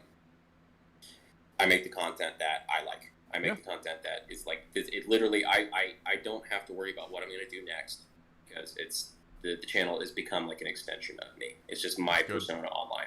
Good. And so, like, I'm very comfortable with it. And I think as long as you stay in that track and you don't let it become like its own, runaway thing, I think you'll be just fine, man. Could you say that we shall not comply with the general idea of the sellout? I think that's a good way of putting it. Speaking of which, you can get 10% off of O-Line with the code. Wait. Where? I heard Fit and Fire somewhere in here. Yeah, Mark just popped up in the background. Where's Fit and Fire at? I'm just kidding. Brandon, hey, man, funny. Thank you very much for joining the show course, tonight. man. Please get your rest, heal up, be better, and well, actually, yes, be better at your job and do better. I need it, man. I need to be better at my job. I'm not very good. Nah, dude, we love you, and I can't wait to have you on again sometime here relatively soon. For sure. I'm sorry it's a short show. I'm It's sorry fine. to It's fine. chat and everything. I need to fucking wreck out, man. But I love you guys so much, and yeah, it's always a pleasure, dude. It really is. You got nothing to worry about with us, man. We're just happy to know you and have you as a friend. Feel better and get well soon. But it looks like you're doing okay. Say hi to the lady and thank her once again for donating some of your guys' Saturday night time to the Tundra Nation. For sure, man. I can't wait to disappoint her because I'm just going to wreck out completely. So, My man, right there. My man. All right, guys. Cheers, awesome. buddy. I appreciate it. Have a good rest of the show, man. Enjoy your night. Later, chat. And I'm not dead yet. Damn it. Yet. Keyword. Keyword. Later, soon yet. He'll leave. There he goes. All right. I was kind of hoping for one of those like Zoom moments where like the camera stayed on. The camera stayed on. Oh, you don't want to see that in Brandon's house. Tundra Nation, bear with me for just a little bit. Hypo, you're going to take over the show for just a little bit because I am getting a call from the other room. So stand by 1 second while I go check. Have fun with that. Be right back. All right, so we're just gonna sit awkwardly in silence, guys, while Tyler does something, and I don't know what the fuck I'm doing all alone. No, I'm just kidding. I really don't have shit to talk about right now. I wasn't prepared for this, so I'm really glad that we had Brandon on tonight. That was kind of cool. There, now I've got something to talk about. Hi, Megan. Oh, he muted you. Muted. Better? Much better. Ha! I know Hello. the machine thingies. Yes. Thank you. I was about to completely bomb just now. Well, I'm here for a little bit, so. You Tyler saved has me. to pee, so let's talk shit about He made him. it seem like, yeah, exactly. He made it seem like there was something happening over on the other He side of seems the to house. say that it's my fault and it's all my fault, but no. Now, see, when I have to pee, I'm just like, I gotta go. Gotta go. Yeah, why I'm can't out. why can't he just say that? Oh, yeah. Go train the Why can't he lizard, say whatever. that? I don't know. No, I don't know. How are you tonight? I'm good. Excellent. Good. What does it feel to be a YouTube sensation It feels really good. right now? Everybody Yeah. loves me. Yeah. Right now, yeah, no, we're alive. The Yay! tens of people. That's right. Yeah, 55 people. Holy shit, really? Yes, I unmuted. Okay. Okay. You want to take over? Well, No. Do you want to run the rest of the show? in chat, say, should I stay Yeah. And help Tyler? Do you guys Please. Do you guys want to see Meg Or run the rest of the show? do you want this face? No. Screw it. I'm taking over. You run the rest of the show. You want to do it? No. Yes. I just wanted to take over for a little bit. People love talking to you. We need a whole Mama Mega show. Yes. I'm on board with this. Sequence. Everyone says stay here. Okay. Yep. Yeah, Everybody's hypo, supporting hypo. this one. Help her out, man. Help her out. 100%. You know what to do. I'm gonna sit in Everyone back says and I'm stay gonna here. watch what happens. Actually, no. Screw that. I'm going in the other room and watching it on YouTube. Where's my drink? Oh my god, this is Megan, it's bizarre. your first Alliance. official hour-long show. You're gonna crush it. I know you All right. Hour long. It's another couple more minutes. Hour-ish. I'm just gonna continue on with my hot take like we were going to, as per the show schedule, and it will be completely awkward and strange because I'm going to ask it as if I was asking Tyler.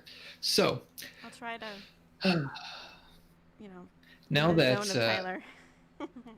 now that Tyler's you have begun to actually start shooting on film again, it made me start thinking about legitimacy of capabilities are, and people see me on here as, you know, a dork who likes to make jokes and be kind of the supporting the role there, but it started to bug me a little bit because I thought, you know, I have advice, I have things I have to say to people, but I don't necessarily have a output or a means to kind of show those things to people. I don't shoot on film. The only person in chat I think that's ever been shooting with me is Tufu. And I was gonna ask Tyler, do you ever feel that way? But I don't quite know what to ask you about this one. I don't. How do you feel about that though? Speaking of Tyler, so you're asking whether he has shot with somebody or? No, I'm asking in particular, I guess, how do you overcome the difference between being a goofy talking head versus the legitimacy of what you can actually do? Okay, I mean I have to adjust. There we go. All right, so I'm trying to relate this to something that you might be able to kind of have some feeling towards. Say for example, you know the situation. You know the Tyler, for the most part, does the humorous videos. He does the funny shit. Goofy oddball. But also he is very qualified. He's got a lot of background. He's got a lot of knowledge, and a lot of people don't necessarily see that. They see that as some guy that's just being a dork, who's joking, who's having fun. I started to feel as if it's really difficult to kind of bring what qualities, what qualifications I have to the Discord to the nation and say, hey, this is what I'm saying, this is what I know, and have people actually go, you know what though, I've seen him do that, and I kind of believe this. Well, Tyler has two sides to him. He has the goofy side. Bye, Lexi. He has two sides. And he has the goofy side, and he has the serious, Tyler, which most people don't see. But Tyler loves to say, hey, this is who I am. This is who I am off screen, who I am off screen. Most people haven't seen his off screen, or you've seen it. He is the goofy, dorky self, and he can be stupid and dorky, off screen when he wants to be. Very rarely does he do that, but he can. Okay. You know what? I just thought of a great question to ask you, actually. How do you think your life's changed because of the channel and the sacrifices, the small bits of time that you've had to give up? How do you feel your life has changed specifically towards your relationship with him, with making time for Ellie, all that stuff? He will. The channel growing. Yeah, he will actually. I mean, it's not. I have my own. I'm pretty independent, so he can for the sake of the channel play video games and still get in contact with everybody, which he does, and that's what he loves being in contact with people. He loves playing video games with you guys, it isn't pretty much a sacrifice for me, because I still at night, after the stream, he'll come get me and he'll hang out with me, or during the day, takes little breaks and he will, take some time out and just hang out with me and the baby. When she's screeching and, squawking during the day. If you haven't heard in the background, she tends to squeak. She'll tend to do that. So, it's not, I'm pretty independent and I love, just being with the baby, and, I'll bring her in sometimes. But yeah, I mean, it's a little different, but, it's always, something that, you can't change, because Tyler loves the stream and he loves his guys. So I have to give him that, but I get my time at night. So nice. Yeah. Well, I mean, you guys got together like after he had started this whole Tundra Tactical dream, right? Before it was actually called Tundra Tactical, because met me. You named it. Yeah, I named it, of course. So it's me. What are we doing? Why are you showing me that? Read. Oh, sorry. I have to do this duty. I forgot. Shout out. Samuel, you're Bryce. Brisky? Newcaster. Sent us $100. No TY shout out necessary if you do more. Non-broadcaster for Megan and Tyler. And then, yeah, thank you. So Newcaster sent us $100. Oh, Newcaster, thank you so much. That definitely helps with the diaper fund and wine and whiskey fund. More whiskey fund, because maybe more. I found out that literally he drinks a lot. And every time I go to the store, I save the receipts and remember the dates every time I go. It's pretty much 4 days. You might want to take that money and actually put it towards some sort of rehab for Tyler for after. Hey, I drink my wine, and it's a lot too, so I can't really say much. Has it been yeah. Shut up, Michael. Has it been different with him in home all the time now since he quit the job? It's actually really nice, because it gives me peace of mind where I'm not like, oh my God, it's he can help me now with, her, now that she's getting older. We have to do more of, the bath times. And those are really hard, because she likes to kick and play and all that stuff. And it just is different when, you're holding a wet baby and you're like, oh my God, what am I going to do now? So. I can't believe it's been a year. I know, she's such a peanut. Just about, actually. Well, she's a year age-wise, but she was 6 weeks premature, so she's literally like pretty much like 10 months, 11 months. Really? She's a little far behind, yeah. Oh. She has that stranger danger thing where, like, my parents got to hold her. Granted, it's been 3 months, but my parents got to hold her, and she was like, "Who are you?" And I don't know who you are. I was like, "You see them all the time. What is wrong with you?" Who are you people? Like, she'll like just stare at me and start crying, like, "How dare you leave me with them?" But it's we've been isolated. I don't go out unless I need to go to the store, so she's pretty much been home for 3 months. Granted, we go on little runs. Well, not runs, because I can't. I have to get my body back. But we've gone on walks and stuff like that, and so it's just getting her out is now a little easier. But for 3 months, we haven't gone out, or if we go over to my parents are of the age where you really have to be careful, because they're like 65. So they're of that age where I can give it to them, and they're just not screwed, because they're pretty much in healthy. It's scary. It's really scary. It's really scary. So it's like, Ellie could Ellie could carry it, and nobody knows, and so it was just a little. Oh, yeah. Scary. Shit. Scary. Oh my God! Yeah, I didn't even think about that. Yeah, you're right. Any hopes of you being able to go back to work? My job, since we're moving to Nevada near you, Wait, what? I know.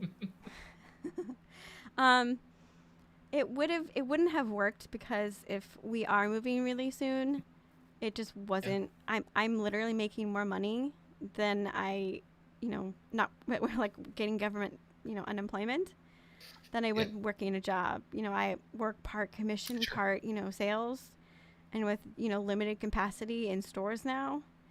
I just wouldn't, and it's very competitive with my people, so really competitive with a certain woman, but. Yeah, I just went to the store the other day to buy a shirt, and I was just like, I can't even go to the dressing room. Mm-hmm. All they can do is just basically point at things and say, go there. Right. So I'd imagine for like things like intimates or lingerie, that's got to be like impossible. People like I don't know what they did. They asked me to come back, but that was last month, and I was like, well, I'm not gonna work for like 2 months, and my schedule was still, Tyler was still working for Cabela's at the time, but they wanted 40 hours a week, and with a baby, and with Tyler's schedule, him not coming home till 2 o'clock. And a lot of the stores close at 5 or 7 o'clock, so I would only work for 2 hours. So. Oh, jeez. Yeah. That's almost not even. And normally worth it. right, and that's every day. Tyler would get home at 2 o'clock, and then what am I gonna work from like 5 o'clock, 4 o'clock to 7, with limited selling. I wouldn't make enough.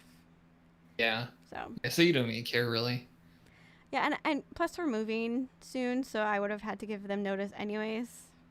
Yeah. So you're just like. So it's just, I make more money. Like I said, make more money in unemployment. I get paid $600 or something like that.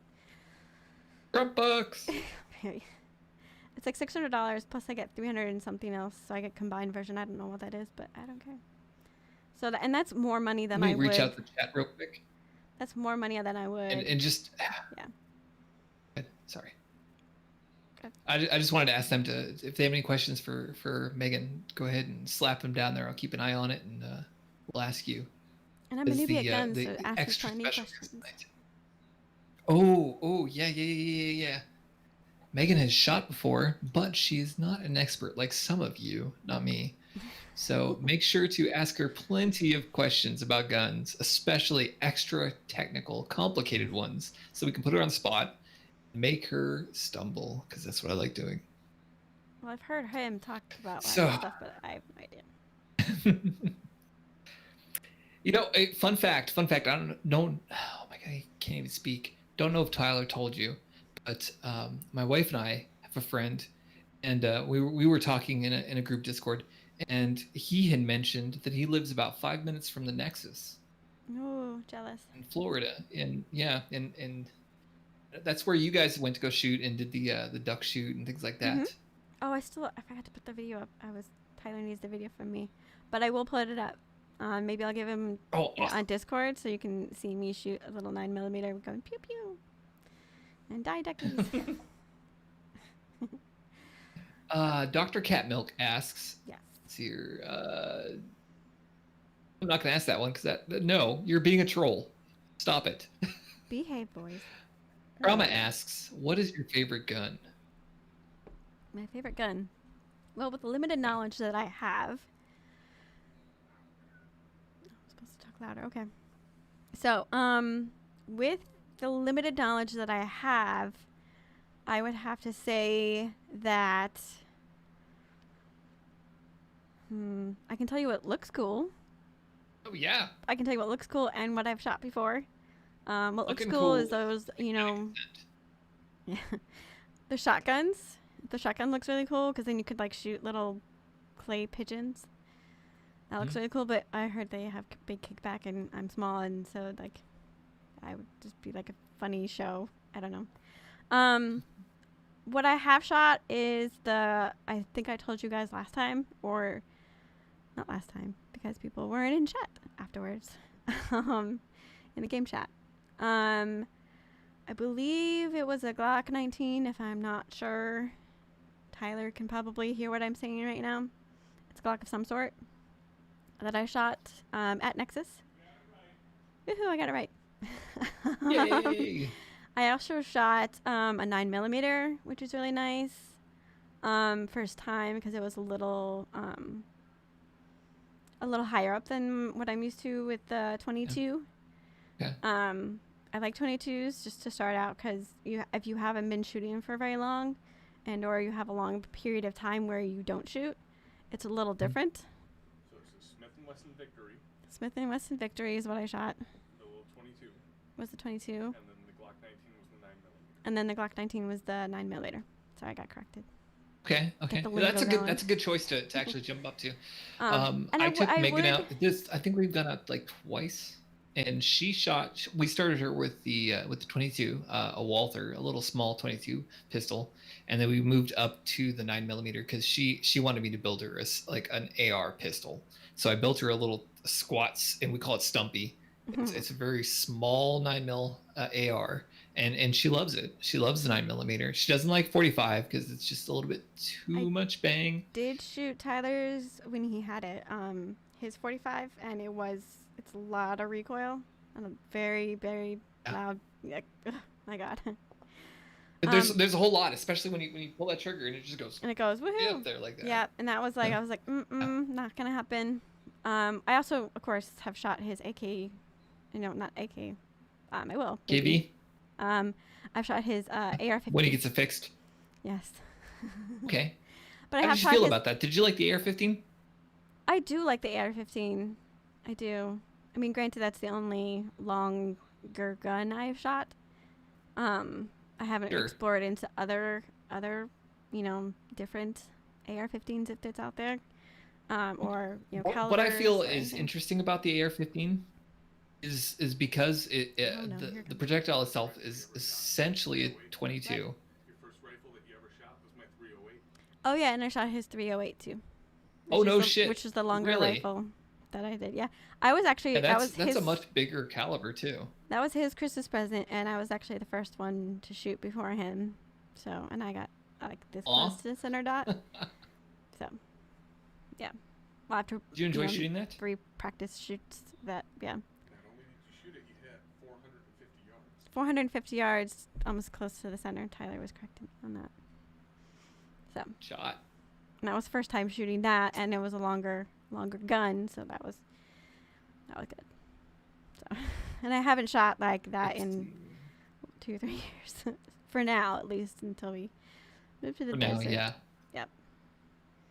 Yeah, and I'm just waiting for the Rona to be over so I can actually buy ammo. Or for the crazy, thank you, by the way, Minneapolis, for screwing me over with the riots and people panic buying. Yeah, sorry. We got some more other questions. Yeah, not my fault. But hey. I'm going to blame you, though. Regardless, I'm blaming you. You're sitting in Tyler's chair. Get the blame.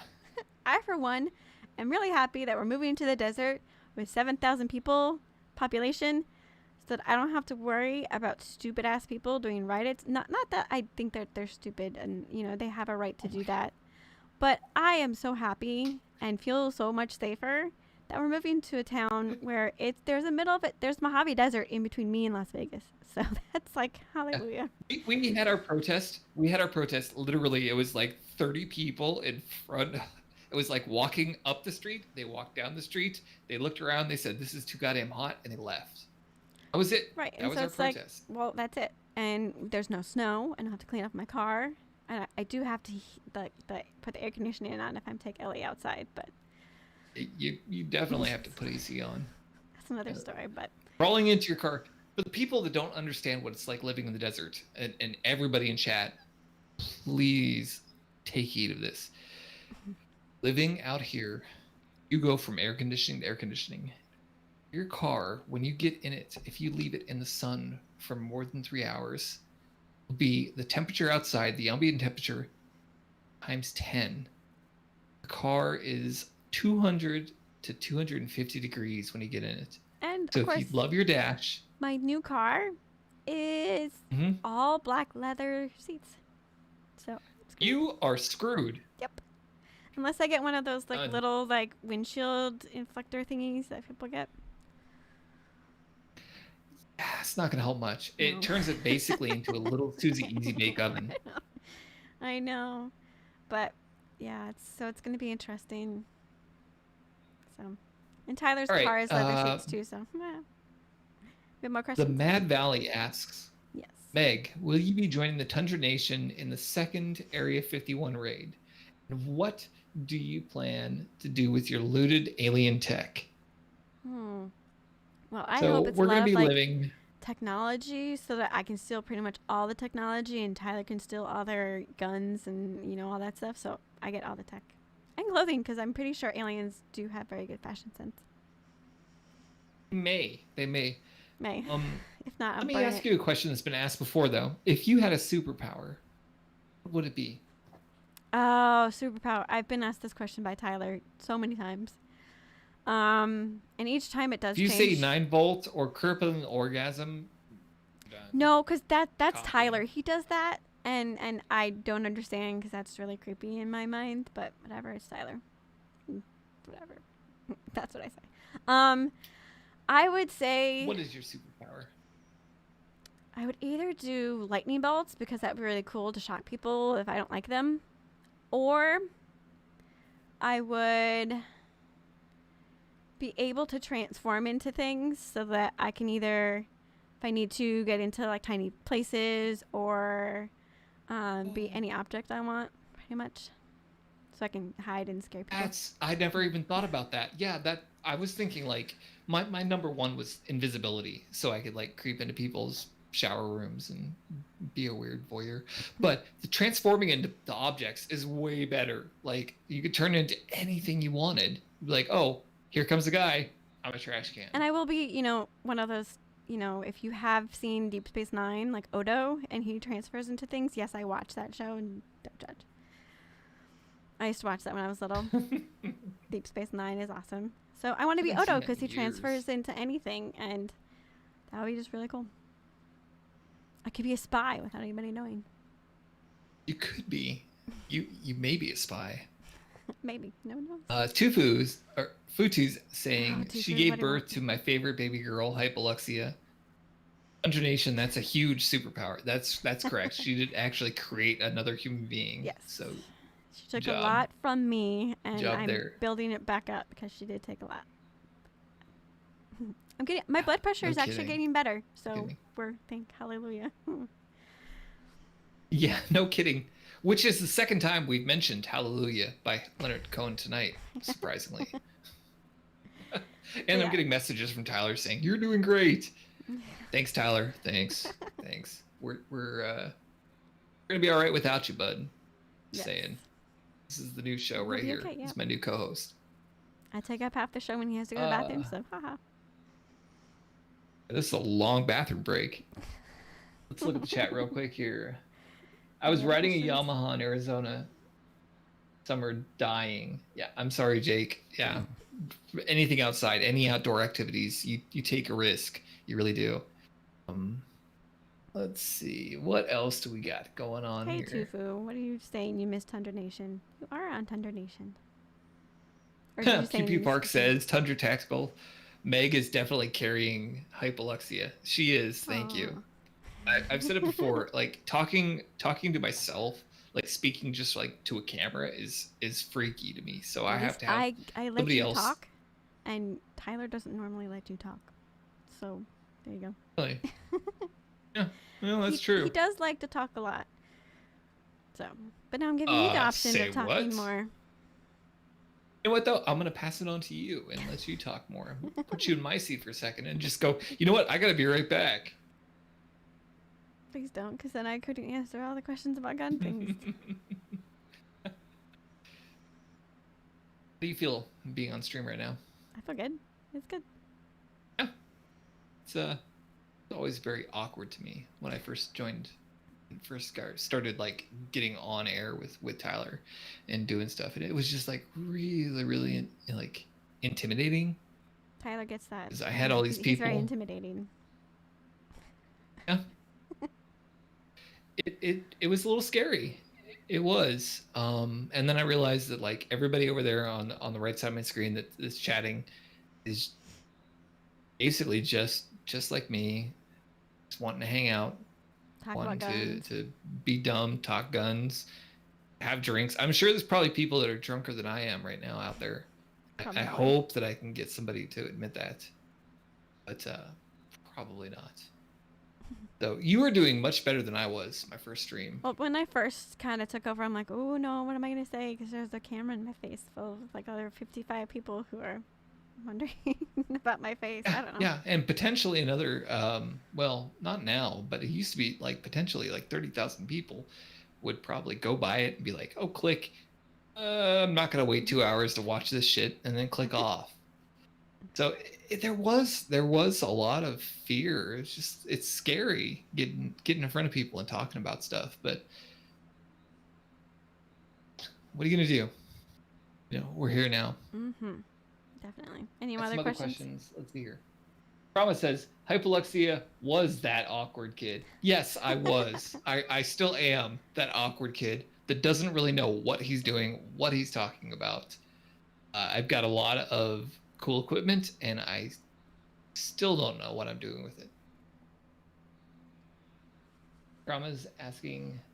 What is Trauma asking? Asking Tufu, who is cooler, Hypoluxia or Tundra Tactical or Tundra Nation? Sorry. Who is cooler, Hypoluxia or Tundra Nation? The Tundra Nation, in my opinion, is way cooler, and I'm going to answer for Tufu because I can. Well, Tufu can answer that too. He did say at Hypoluxia, so like he's saying you. There's a whole lot of orange on the screen. I don't know how to deal with this. This attention is scaring me. It's okay that now you know how Tyler feels. Just getting all the attention. Although I think he relishes in that because his ego is the size of this room. The state of Texas. Pretty much. Or China. Well, he and I had a conversation offline about that once before. He says he doesn't like it, but he secretly does. Because he secretly does. Well, yeah, that was the thing. Like, and I'm going to air dirty laundry here completely because I have the opportunity to now. But, and he'll remember, I asked him, why do you do it? Why so do there's we a question. do this? Sorry to interrupt. There's a question by the Mad Valley. Mad Valley? Yeah. So advice to new parents. I would say don't overthink things. Ellie's been a godsend to us, especially. Not all babies are calm and will wake you up every 4 hours or 2 hours with newborns. We got lucky with Ellie, and she's just been, a complete angel. Not all babies are like that.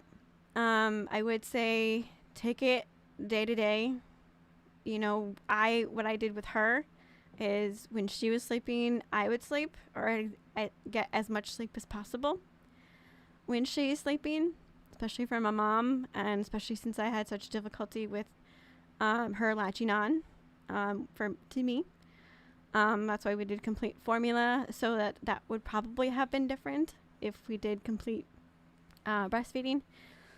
But we got lucky there that, she was in the ICU for a little bit, so we did get a lot of advice from the nurses. But not all people will have a child in the ICU, so it's pretty much like, hey, you're there for 3 days and then you're back home.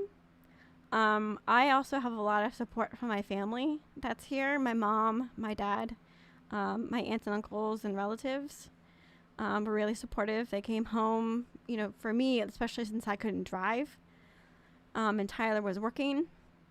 So I couldn't, take my supply to Ellie. So that was a little bit difficult. But I'd say, take it. Don't read all those books. Me and Tyler didn't. We didn't even take the classes because we didn't have time to. We were going to take them. But, of course, Ellie had other plans for us. Just take it from, day to day. You get up. She eats, sleeps, and poops. That's pretty much what all babies do in the beginning. Until she rolls over and then starts talking and screeching. But yeah, just take it. I mean, like I said, Ellie's been easy. She'll take her naps, and then I get my time to, my 2 hours or so, to just take time for myself, relax on the couch for a little bit. I just have been able to do that with her now. So just take time, and you can clean the house, do some laundry. But, yeah, we've just been really lucky with her. Not all babies are like that, though.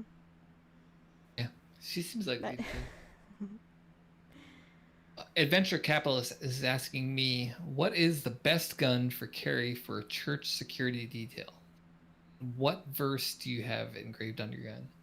So, I think the best gun for carry at a church in regards to security detail is going to be whatever you have on you, and it's a very personal decision. The verse that I would have engraved on my gun would probably be 1 Corinthians to remind me that I don't need to pull it. That I need to kind of step back and say, okay, I need to be patient. I need to be kind. And I need to not use this unless necessary. I hope that answers your question. Tufu I don't know much of that question. I would say something small. You can easily carry like a little pocket knife. I would say that would be a good protection. Other than a firearm, caliber. You could do huge knitting needles that are like this freaking long that you can stab people with. I can think of so many different things that people. You're one stabby girl, is what I'm getting from this. Is you just want to like your edged weapons life. Well, hey, I can have things that are you don't seem as ominous until you actually know how to use it. So I would say what I'm getting is that Megan's gonna jump down like Crouching Tiger, Hidden Dragon style with a katana. My knitting needles.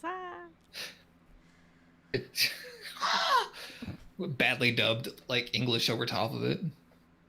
Yes. Oh, he's saying time-wise. 10:40. Would you like to wrap things up? Okay. Well, Tyler will wrap things up. Enough of my evil questions. Ooh. But yes. And if you have any more questions, thank you very much. Tyler will bring them to me if you have any questions. And now Tyler's back. Awesome. Thank you. You're welcome. Bye, Bill. Bye. Well done. You did really good. Kicked ass. All right, ladies and gentlemen, I have returned. Okay. Although I feel real quick, like you heard my my hot take question. No, I did not. Okay, carry on, and I'll ask real quick. I was just gonna say, I feel like there's a new star of the show. I'm thinking so too. I'm thinking there might be some. I'll tell you what. I'll put it to the vote to the Tundra Nation. First of all, let's give Mama Mego another round of applause for completely like that was unplanned. I went to go take a piss, and then she just sat down in the chair, and I was just like, "You want to take over?" She's like, "All right, cool." Like just like, "All right, cool." Like I've seen you do this plenty of times. I'm sure I can do this too. It can't be that hard. And then she fucking smacks it. It was great. It was great, and that's why I married the girl. And that's why she is the mother to my beautiful daughter. Heyo. Mic off. I'm actually curious. Mic off. I'm actually curious. Oh god, my headset's just going fucking batshit crazy right now. Powering off. I don't know if I can hear you. Hypo, give me a sound check. Ah, fuck, hold on. Check 1 2. Check testicles. Testes 1 2. Powering on. All right, I got you. Mic off. So you were talking a little bit earlier about errands and dirty laundry.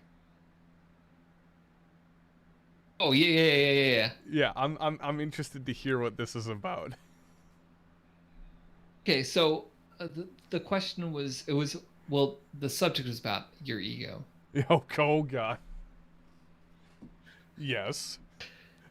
Okay, this is Mic off. A Tundra Nation exclusive. So you might remember the conversation we had. It was after the oh fuck, who was it? It was one of our guests. Okay. It was significant and has a radio network behind them. Ah, yes, I know who you're talking about. Yes. So the conversation was, Tyler, why do you do this? Why do we do this? Why are we here? And I think it was a unanimous 50-50. One, you really like the attention. I do. I love that fucking attention. You fucking love it. Yeah, love it. I'm not gonna lie. Two, we do it because it's cool, because we get to bring cool stuff to people and make them smile. Well, even more so, make like them have a good we time. get to be absolute assholes and idiots on camera, and people applaud us for it. I mean, there are plenty of haters out there. Don't get me wrong, but like people absolutely applaud us. Like you wouldn't be tuning in, however many people we have still watching. Like you're not watching this to see like a logical discussion. You're watching this to see a fucking train wreck of drunken idiocy, talking about guns, where a guy goes off to take a piss and then his wife takes over the fucking channel. Like that is the literal essence of Tundra right there. Mic off. My microphone sucks. God, or my headset sucks. I need to replace this thing. Jesus Christ. But yeah, like that is the best part. It is the seriously best part. And like I said, big round of applause to Mama Mego for just jumping in there and just being super fucking confident and saying, "Yeah, I got this. I'll talk about guns. I'll talk about stuff." Hey, and well done to you for taking over the kind of host role for a little bit and leading it on. Thanks. Yeah. I'd Put like you to on the spot for that. I messaged you today at 8:37 p.m. I hate you, smiley face. Mega's great. I hate leading the charge.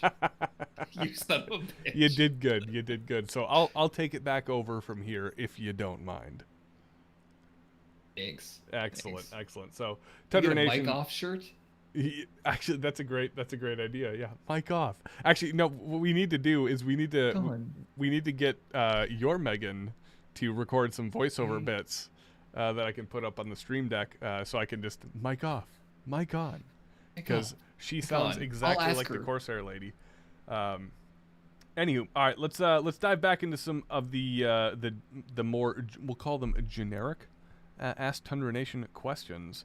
And I'm happy to announce that the first one that I see is from a new name. Ooh, this is good, ladies and gentlemen. So let's see. It says MIDI, MITI 53, Yeah. MIDI 53.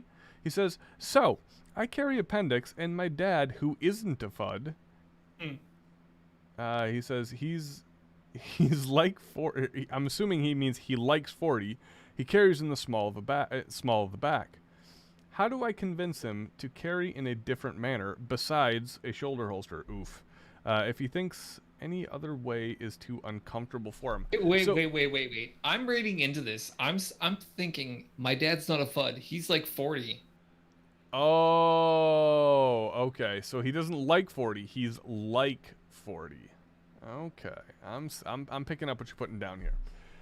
So, I will absolutely say that carrying small of the back is arguably it's almost kind of on the same level. This might be an unbelievably outlandish statement, but it's almost on the same level. Carrying small of the back is almost on the same level as carrying without a round in the chamber. Yes, I think it is that bad. It's as bad as carrying shoulder and without a chamber. Yes. So if you're watching the show or you're watching this channel, God help you, number one. Number two, like if you're wondering why we're saying what we're saying, especially like about shoulder carry, I've gotten this a lot. You know, for those who don't know, I worked in the retail side of the firearms industry for quite a few years. And the whole shoulder holster thing comes up many times a week. Maybe not daily, but many times a week. And I always cringe. I was like, are you gonna really make me tell you why your decision is wrong? Like, I'm fine doing that in the internet, but in real life, it's a little bit more personal. For those who don't understand why we don't advocate shoulder holsters, when you draw from a shoulder and you pull that gun out, right? What's the first thing you're pointing that gun at? Under stress. It's yourself.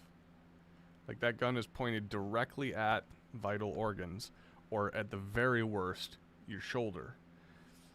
We've watched. Also, go ahead. Everybody in this direction. As you, well, like, even if like yes, you gotta transfer 90 degrees, and you can do that relatively quickly, but I can't do that. It's, yeah, shoulder rigs are not a great carry option. Neither is small of the back. And how do you convince them? I've got bad news for you, MIDI. Unfortunately, you can't. The firearms industry is no different from any other hobbyist / lifestyle type industry out there. You could argue, I believe, pretty accurately that there are two kind of general, like very general subcategories of the firearms fans out there. There's the hobbyist, and then there's the lifestyle guys. Would I be wrong in saying that, Hypo? Oh. Yeah. So I think that's kind of like the general style. And between those two subgroups, the downside is once their mind is made up, it's very, very difficult to change that. And I used to make this joke all the time when I was working at Cabela's is, like, they don't pay me enough money to consult. Like, my job is not, to change somebody's opinion. If you want to buy a Taurus G2C, you're going to buy a Taurus G2C. I'm not going to talk you out of doing it. If you really want to know, I'll tell you why I don't like the gun. Why I don't think it's the best gun out there. I'm not necessarily going to say it's the shittiest gun on the face of the planet. Yeah, it's maybe top 10, but yeah, I'm just playing. But I don't get paid enough money to consult. I don't get paid enough money to change somebody's opinion. So you're not going to do that either. Thank you. You're not going to do that either. My wonderful wife just brought me my scotch.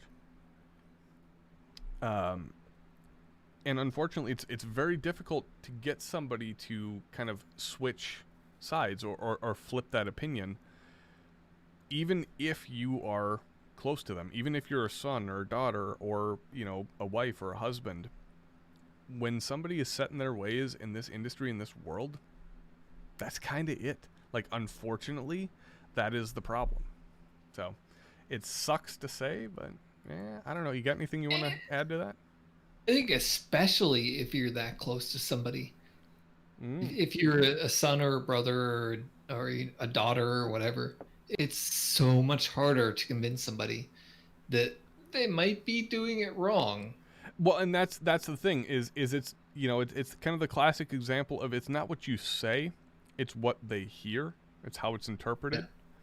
Yeah. And a lot of the times, because it's a very personal decision, a lot of people take that very personally. A lot of people take that not criticism, but saying like, you might want to think of carrying appendix. No, it's criticism. It is, and it's creative criticism. Constructive, I would say, yeah. Constructive, and it's difficult. Like my initial reaction would be like, show them, but with that, no. That's honestly it could be dangerous. Yeah. Well, not only could it be dangerous, but it's just it's the confirmation. Like, what people are fearful of in the firearms industry is the confirmation of them being wrong. Like, when you go so far as there's a very small percentage of people that are going to be receptive to an actual confirmation of them being wrong. Like, if you go out and you say, hey, I think personally, okay, so this is me talking, I think appendix carry is the way to go.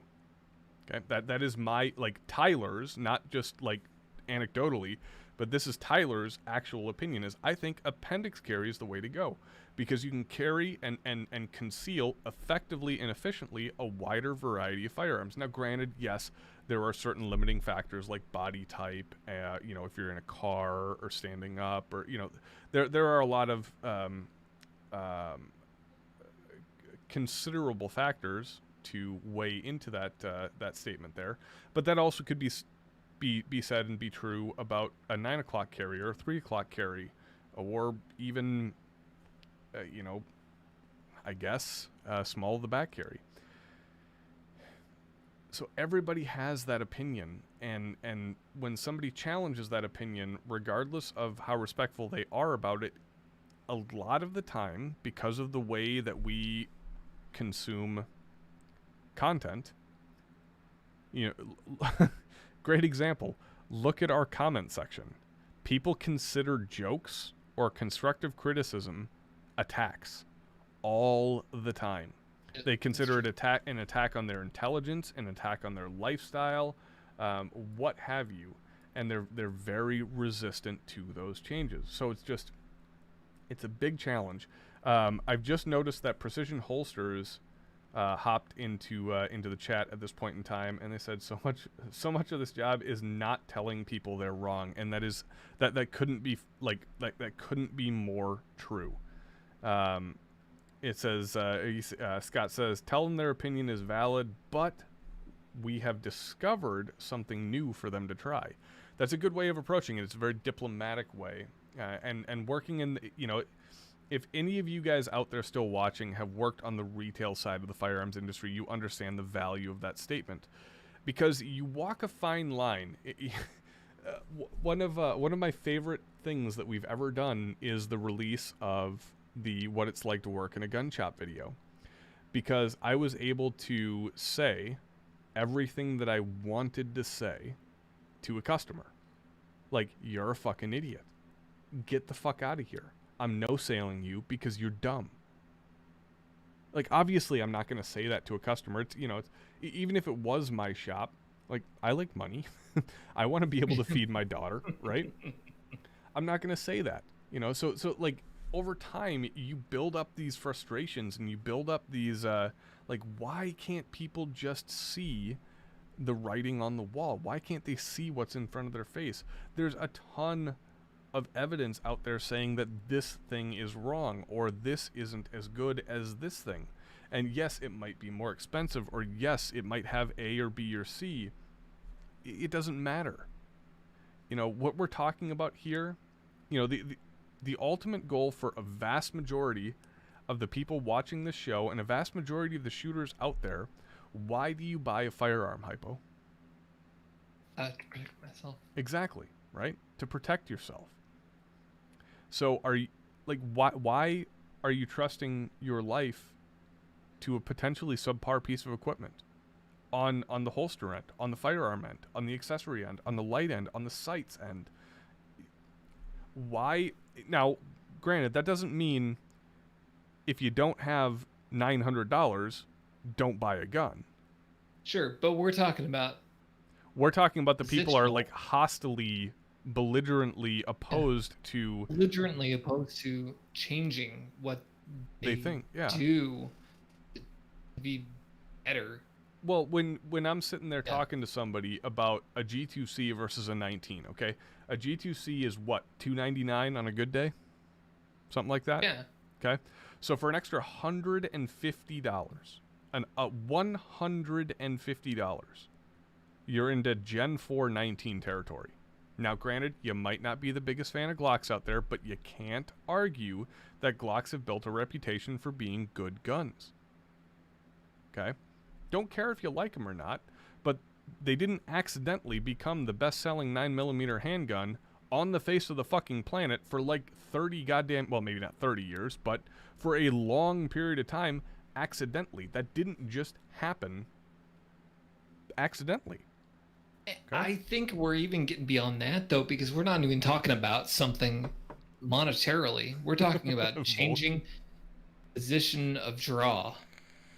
We're talking about something that's mic free. off. I think just in general, we're talking about personal bias. Yeah. And I am getting a little bit off topic. You're right. To override. So just like the changing of personal bias. Effective. Yeah. It's so fucking difficult to do. It is really, there are, and I'll give credit where credit's due. There is a small percentage of people who are just like, they'll have that bias. Or they'll come in and they'll think one thing, and you'll be able to not necessarily talk like my job. Once again, I don't consult. I just give them my own personal experience. I say, hey, you wouldn't let me tell you what type of car to buy, Hypo, right? So why should I? I might. Nah, you probably shouldn't.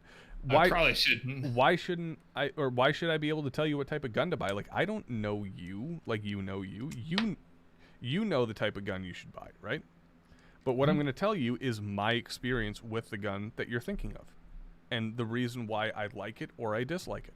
And I want you to take that information and I want you to develop your own opinion. If you can justify an opinion based off of what I tell you, fine, 2 thumbs up. I'm not a consultant. They don't pay me $150 an hour to consult, because that's what I would charge. No one's ever going to pay me that money.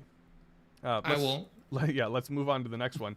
Boogmaster Ranger wants to know specifically to me, Hypo, have you gotten anything specifically from the Tundra Nation yet?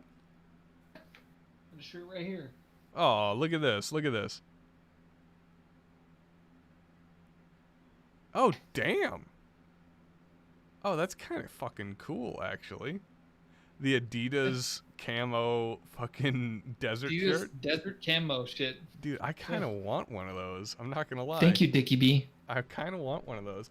Boogmaster Ranger wants to know, aside, and this is specific to me, but I'm going to put this on to you.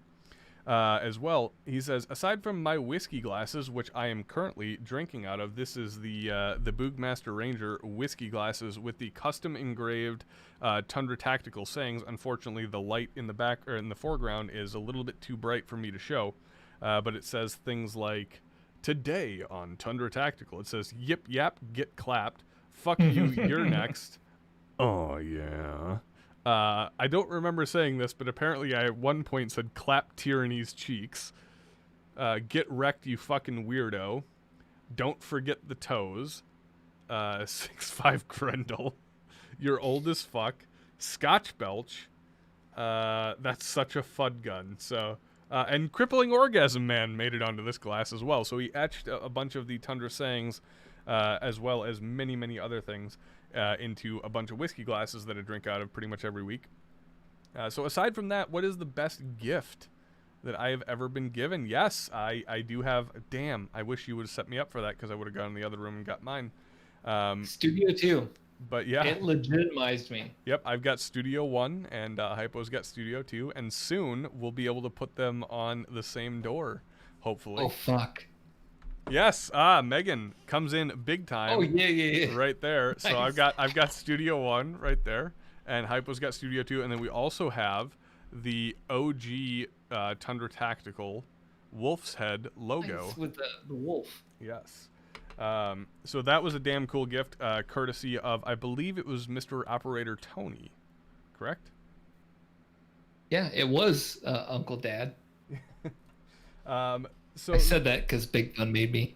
The coolest gift, I think, would be a tie between Mr. Joe Linux and Trauma, for the Mic combination. The combination 3 very nice bottles of scotch that they sent me. Powering As off. you guys know, I'm a big scotch fan, single malt, 12-year plus, preferably. And apparently my level That's of making sure scotch you're drunk. understanding and taste did not... It didn't sit well with them, so they decided to educate me with some of their favorite brands and styles. And I have been very blessed to have fans that are willing to spend $90 to $100 a bottle to send me scotch to drink and make myself look like a fucking ass on the internet.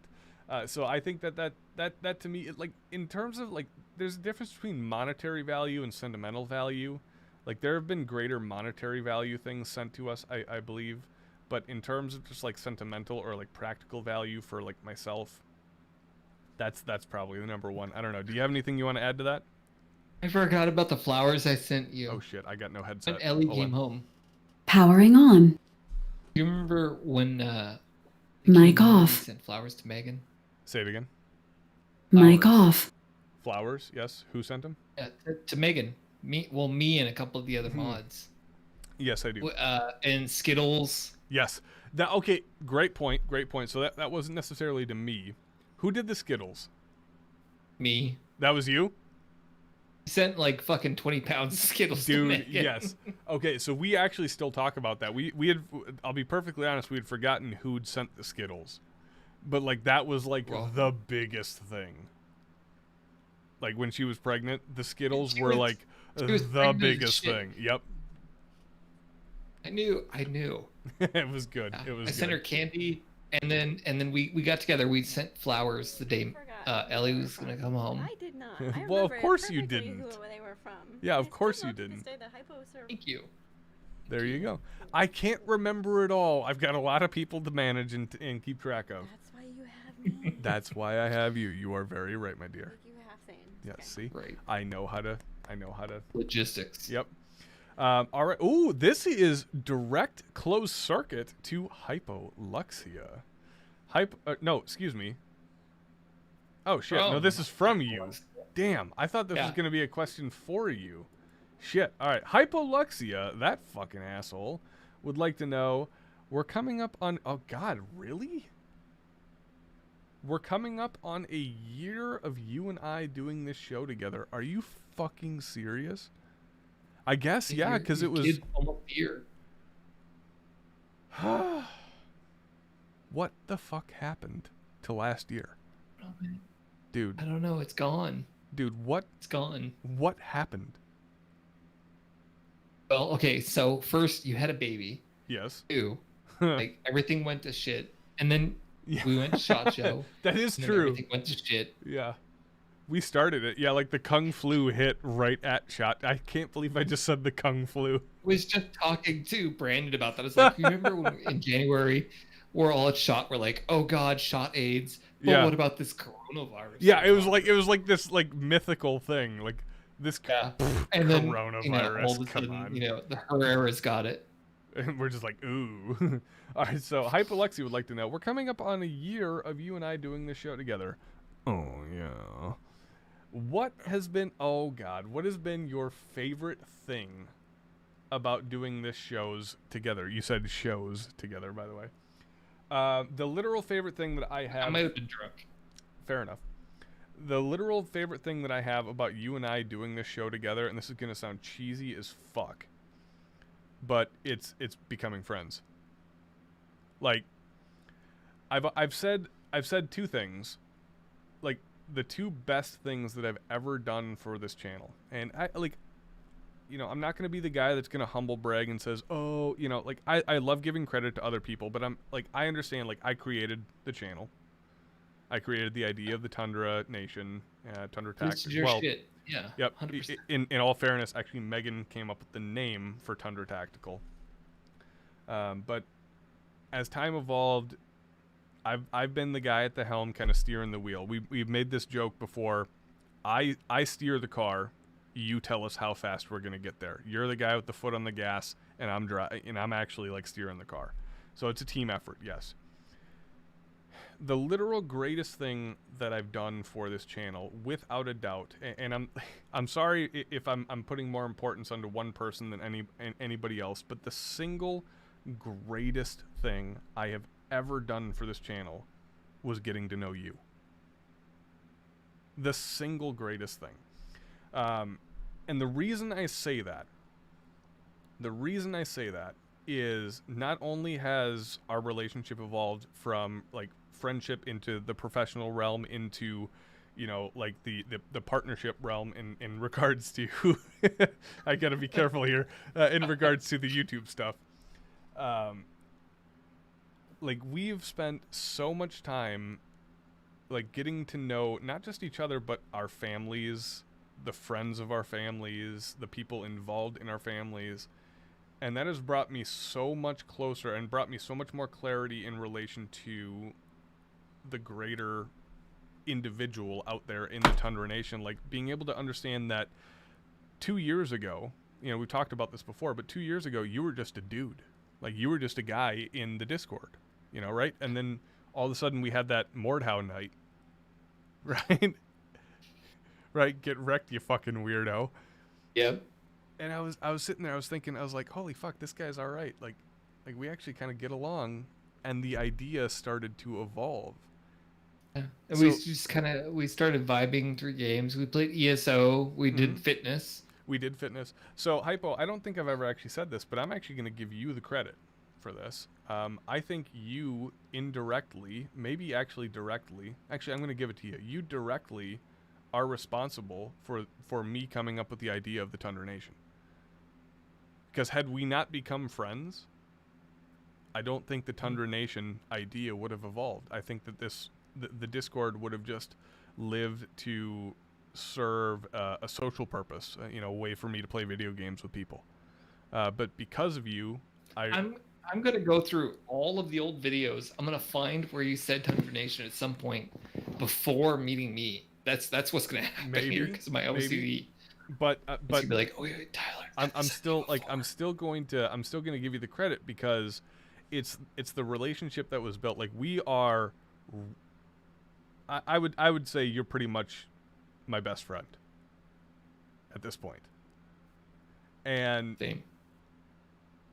Because of like what we not necessarily just what we've been through together, but just the experience that we've had putting everything together, and like for me there's been a vindication of bringing somebody else in to understand how much work is involved in this. Like yes, we are a joke.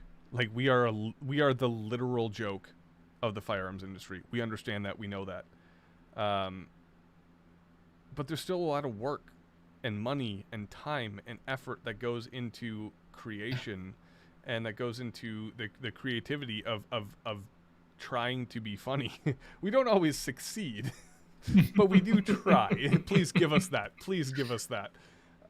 And An air of hilarity. yeah. So there's such a big challenge in taking that all on your shoulders on your own, or even, you know, later on in the Tundra lifestyle, or the Tundra timeline, if you will, with Eric. You know, it was still a lot of work with me, Bryce, and Eric, you know, 3 guys who were just, you know, trying to make it work.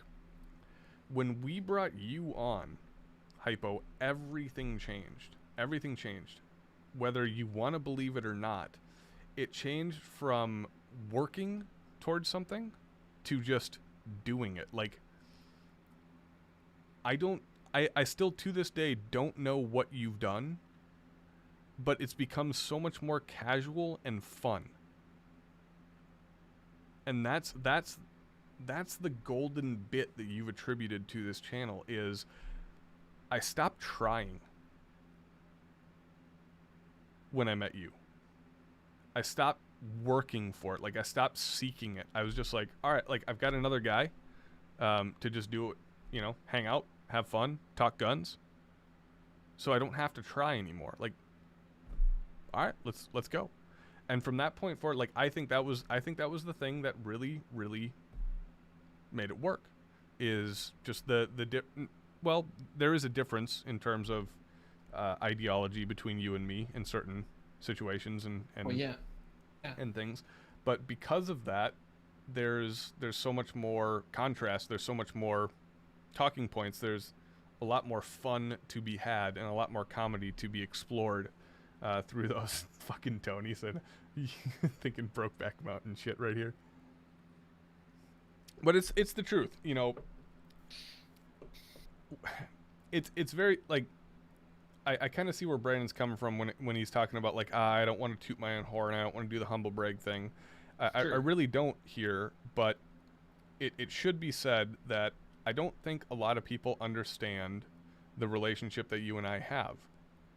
Because a lot of people, maybe there are some out there, I won't say everyone, but a lot of people don't understand that I pretty much built this from scratch. I will say that for myself. I built this from scratch. I took this idea and I made it my own with the help of a lot of people. Not least of which including Mr. Hypoluxia, but Bryce Knudsen, Oh God, Alex, so many. like Chase, you know, all Eric, of course, all of the people that have helped, Zach, Mike, like all of these people that have helped build this thing. But it all came to a head when I met you. And from that point forward, there was this moment of clarity, if you will, you know, to get into the existential, to get into the cosmic, right? There was this moment of clarity where I was like, this is my fucking guy. And I've never felt that about anybody else in relation to the Tundra Nation before. There have been a few people that have come close, and they are on the team, and they're ready to play, and they do what they do, and they understand, you know, kind of their position and the things. But you're my number 2, dude. You're my second in command. Like, if I have to give up the show for a week or two, like, you're the person I'm asking. I'll be there. I don't trust that to anybody else. Maybe Tufu. That's probably misguided, but Very. but the literal greatest thing that I've done to this channel, to summarize, is not a series. It's not, in my opinion, it's not like what your rifle caliber says about you. It's not the Legend of Gata Claus. It's not Roast My Rifle. It's Hypo-fucking-Luxia. That is the literal greatest thing that I've done to this channel, because if I can be selfish for once, if I'm not, you know, like unironically selfish, like, you've given more back to this channel than anybody else has. Period. Dot. Like there's no comparison. The only one that comes close is Bryce because of the amount of time and effort and money that he's sacrificed to be part of this. But with your weekly commitment to the show actively, like, you know, you and I being on the actual show together for damn near a year now, and all of the stuff behind the scenes that you've contributed, all of the gear muling you did at SHOT Show, all of the stuff that we've put you through, not to mention the fact that your lady's cool with it. You know, she's indirectly part of the Tundra Nation too, because she sits there and plays games with us. Like, we've identified, we've made the joke about this so many times, like, we are the same person. Just we are, but we aren't. Like, there's so many similarities. You guys out there, I'm sure you can relate to this. Like, you all have that friend that's like, holy shit. Like, I can't believe you just said that, because I was literally just thinking that. Or like how many instances have we had like that? It's fucking nuts. But yep, go ahead. So I will say, beyond the shadow of a doubt, he says, what's your favorite thing? What's been my favorite thing? It's been getting to I'll fucking say it. Getting to explore hypoluxia. No, it's been so fantastic getting to know the guy. I know you guys love him. I know he's a huge hit on the channel, but he's done so much more for me and my family than I could ever explain to you guys, and that's the reason why he's the dude. He's the guy. So that's where I'll leave that love fest right there. But Hypo, dude, you're the fucking champ, and there wouldn't be a Tundra Nation without you, period. N7X Ranger wants to know, who is your favorite drunk member of the Tundra Nation? I wish Hypo was back for this. Who is my favorite drunk member of the Tundra Nation? The easy answer here would be Boog, because he's very often drunk. Oh, okay. Megan wants to offer her So since I've heard a lot of stories about SHOT Show, and especially this year, I would have to say this year it would have to be Bryce. Oh, ho, ho, ho, ho. He's not watching because he's not here. He is not. No, he is here. He's just probably sleeping or not watching. Bryce's story this year was Precision really, Holsters. really funny. Scott says, "Please don't say me." Scott, you're a nominee. 100%. You're a nominee. He's not directly in the circle of, Bryce. He Jake, is now, but yeah, I'm interested. Like, it's Bryce. He's funny. it's interesting that you do say that. Mic off. Yeah, it is interesting that you say that. I was gonna say Tufu, but Tufu's not. Well, Tufu did try to stick his egg roll up my cheeks that one time. But yeah. Yeah, you're gonna have to fight her. The honorable mention. I love it, Scott. We love you too, buddy. Tufu says, I don't drink. Bullshit. Yeah, that is. I ain't never kissed a girl. I ain't never kissed a girl. Oh yeah, Hypo Alexia's back. So Hypo, let's see. N7X Ranger. Sorry. That's fine.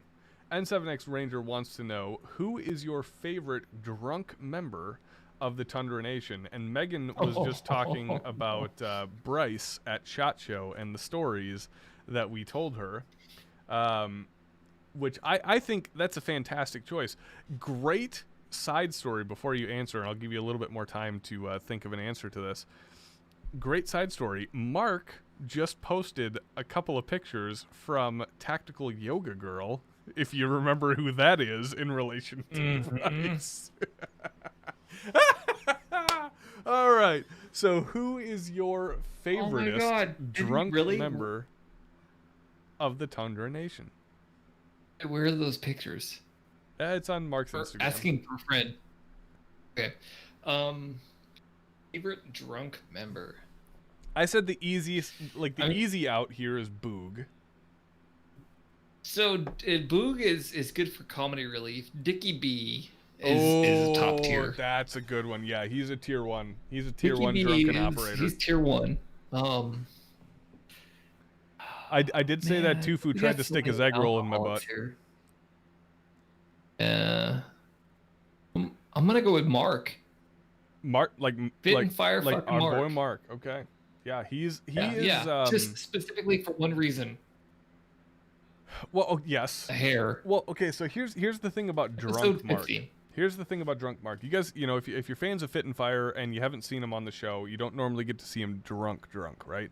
Like he'll let the hair down, so to speak, when he's over here, but he normally doesn't do that day to day, unless he's at SHOT Show.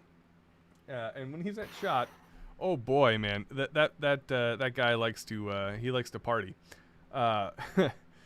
Drunk Mark is arguably like does anybody out there have that friend that tries their very best to not let the dark side out? Oh yeah, like that level of like balance maintained. Yeah, like they and try, not like maintained. they fail. The dark side comes out. They fail, but they're fighting it the whole way. That is Mark, Mr. Fit and Fire himself. Like he'll get there and he'll try to be the nicest guy. He'll try. About 7, 8, 9, 10 shots in, that nice guy goes away. It's a strong competition between Fit and Fire and Coda Boy. Oh no. AB. No. My favorite. Two different people. Coda Boy tried to stab me in the eye this year. Accidentally. He was demonstrating Yes. his MTech KB. Okay, so into the table. yeah, KB drunk. If you guys are fans of Coda Boy, if you're not fans of Coda Boy 32 Tactical, please subscribe to his channel now. Do it. Papa Do Tactical. Yeah, like just the Little goodest Daddy of Papa, good dudes. KB. Yeah, the goodest of good dudes. The stuff that he said about my family and my daughter when we were at SHOT Show, man, like just he's the best. It made me cry. Yeah, he's the best. But KB is about as cool of a guy that you can know. But when he gets that fire water in him, boy, he can get a little dangerous. Hey, how do we get tactical shit? I forget his name. Oh, yeah. The second half, help me that out. redheaded guy. Yeah, big beard, redheaded guy. Yeah, with the glasses. yeah. We got to get him on the show. If he joins the nation, he is my favorite. Yeah, he's number one. Yeah, story he told. Jesus Christ, he is. That. What happens? Man. What happens in Vegas stays on Instagram, right? I was scared for my life. I was too a little bit, guys. I think that is going to be where we're going to end it tonight. We're 22 minutes over time, as per usual here. TJ is his name. Who's the horniest TJ, drunk? That is absolutely Tufu, without a doubt. Yeah, without a doubt. Yeah. He is led around by the front of his pants. Period. Anyways, guys, I think that is where we're going to end the show tonight. I've totally forgotten. We're on the 3rd episode, right? 3. Yeah, episode number 3. Okay. Big shout out to my buddy Johnny B for sending me the shirt, the Shall Not Comply shirt. We love you, Johnny. Thank you very much for thinking of us, and we're very happy to rep your brand on the show. Thank you to the Tundra Nation for participating and hanging out with us while we absolutely train wreck the integrity of the firearms industry. We love you for everything that you guys do to support us and to help us on our way through our autistic representation of the. What's up? Yeah. And thanks for giving Meg her time in the sun there. Yeah, I know post stream you guys love on the Discord to chat with Meg. So I thought that it would just be a good enough time to let her take over. So Hypo, you did a great job. Big thumbs up. Cheers to you, bud. She taking a shot too? She ain't, because she's got responsibilities. But yeah, guys, out there in the Tundra Nation, we owe literally everything to you. I'll never not say it. The day that I stop saying it, or the day that I forget it, like Brandon was saying, is the day that I will stop doing YouTube. And I rely on you guys to remind me of that. Please, please, please, regardless of how big we ever get, do not let us forget where we came from. And do not let us forget the people who brought us there. Without you guys, we'd be nothing. And, you know, I talked about the greatest thing happening to the Tundra Nation, at least specifically for me, was hypo. To be perfectly honest, in reality, the greatest thing to ever happen to the Tundra Nation is the Tundra Nation. It's everybody involved in the chat right now. It's everybody who's stuck out this entire 2.5 hour long shit show of, you know, myself, Hypo, Brandon, Meg, back to me, back to Hypo. Whatever you guys find entertaining about this, I will never know. I will never know. But I am so fucking happy that you do. Because you give my life purpose. And you give Hypo's life purpose. And I know I can speak for Hypo. I won't make him go into details, but I know that his life is not fun right now. And he lives for this. Like, this is his vacation. This is his break from reality into surreality, I guess. But it's fun, isn't it? Like this is the thing that just reminds you of who you are and why you do what you do. Yeah. You guys really have no idea, for the three of us sitting here on camera right here, and by extension his Mego as well. You have no idea what you guys do for us just by showing up. We have made so many friends. We have made we've made a lot of enemies too, but we've made way more friends because of this show, and just getting to know you guys through the Discord, through the live streams, has been, this might be sad, but this has been arguably, like, professionally, the pinnacle of my life. I love no, professionally, I said. Like, I love this so much, and I would never give this up willingly. Like, if somebody held a gun to my head and told me to give this up, I wouldn't. I don't think that I would. That's how much I love you guys, and I know Hypo feels the same way. I know Meg feels the same way, and we just want to say thanks. That's just the way it is. Cheers. I don't know, you got anything you want to say before we sign off tonight, Mr. Hypoluxia? No, you made me emotional enough already. Oh, man. I Son of a do that bitch. from time to time. I do that from time to time.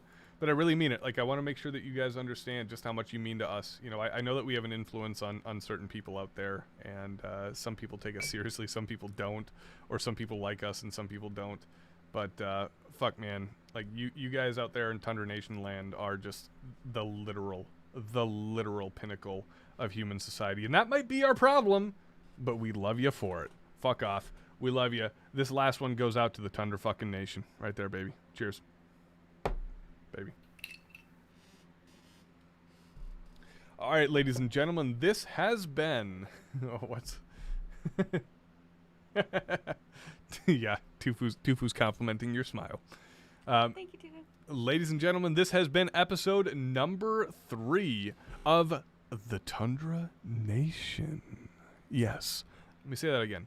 The Tundra Nation. Yes. Oh, yeah. Thank you very much for tuning in this fine evening, giving us some of your Saturday night, where you could be spending it with your quarantine partner or solitarily by yourself. In solitarily, I don't know. English is not my first language. Please have yourself a wonderful, wonderful rest of the weekend. Mr. Hypoluxia, thank you for tuning in and joining in and participating, carrying the show, being the man, being the guy for a little while my wife hops in and fills the hot seat and takes over. So you guys did great tonight. I'm super proud of you both for doing that, Mama Mego. I'm sorry, I got chubby fingers. It's and okay. I don't fingers, wear it when I'm at home either. I do too. Yeah, no, mine, it's not as stretchy as you think it is. Anyway, whoo, that could be misinterpreted. That could be misinterpreted. Oh, meme that. Yep, that could be a meme.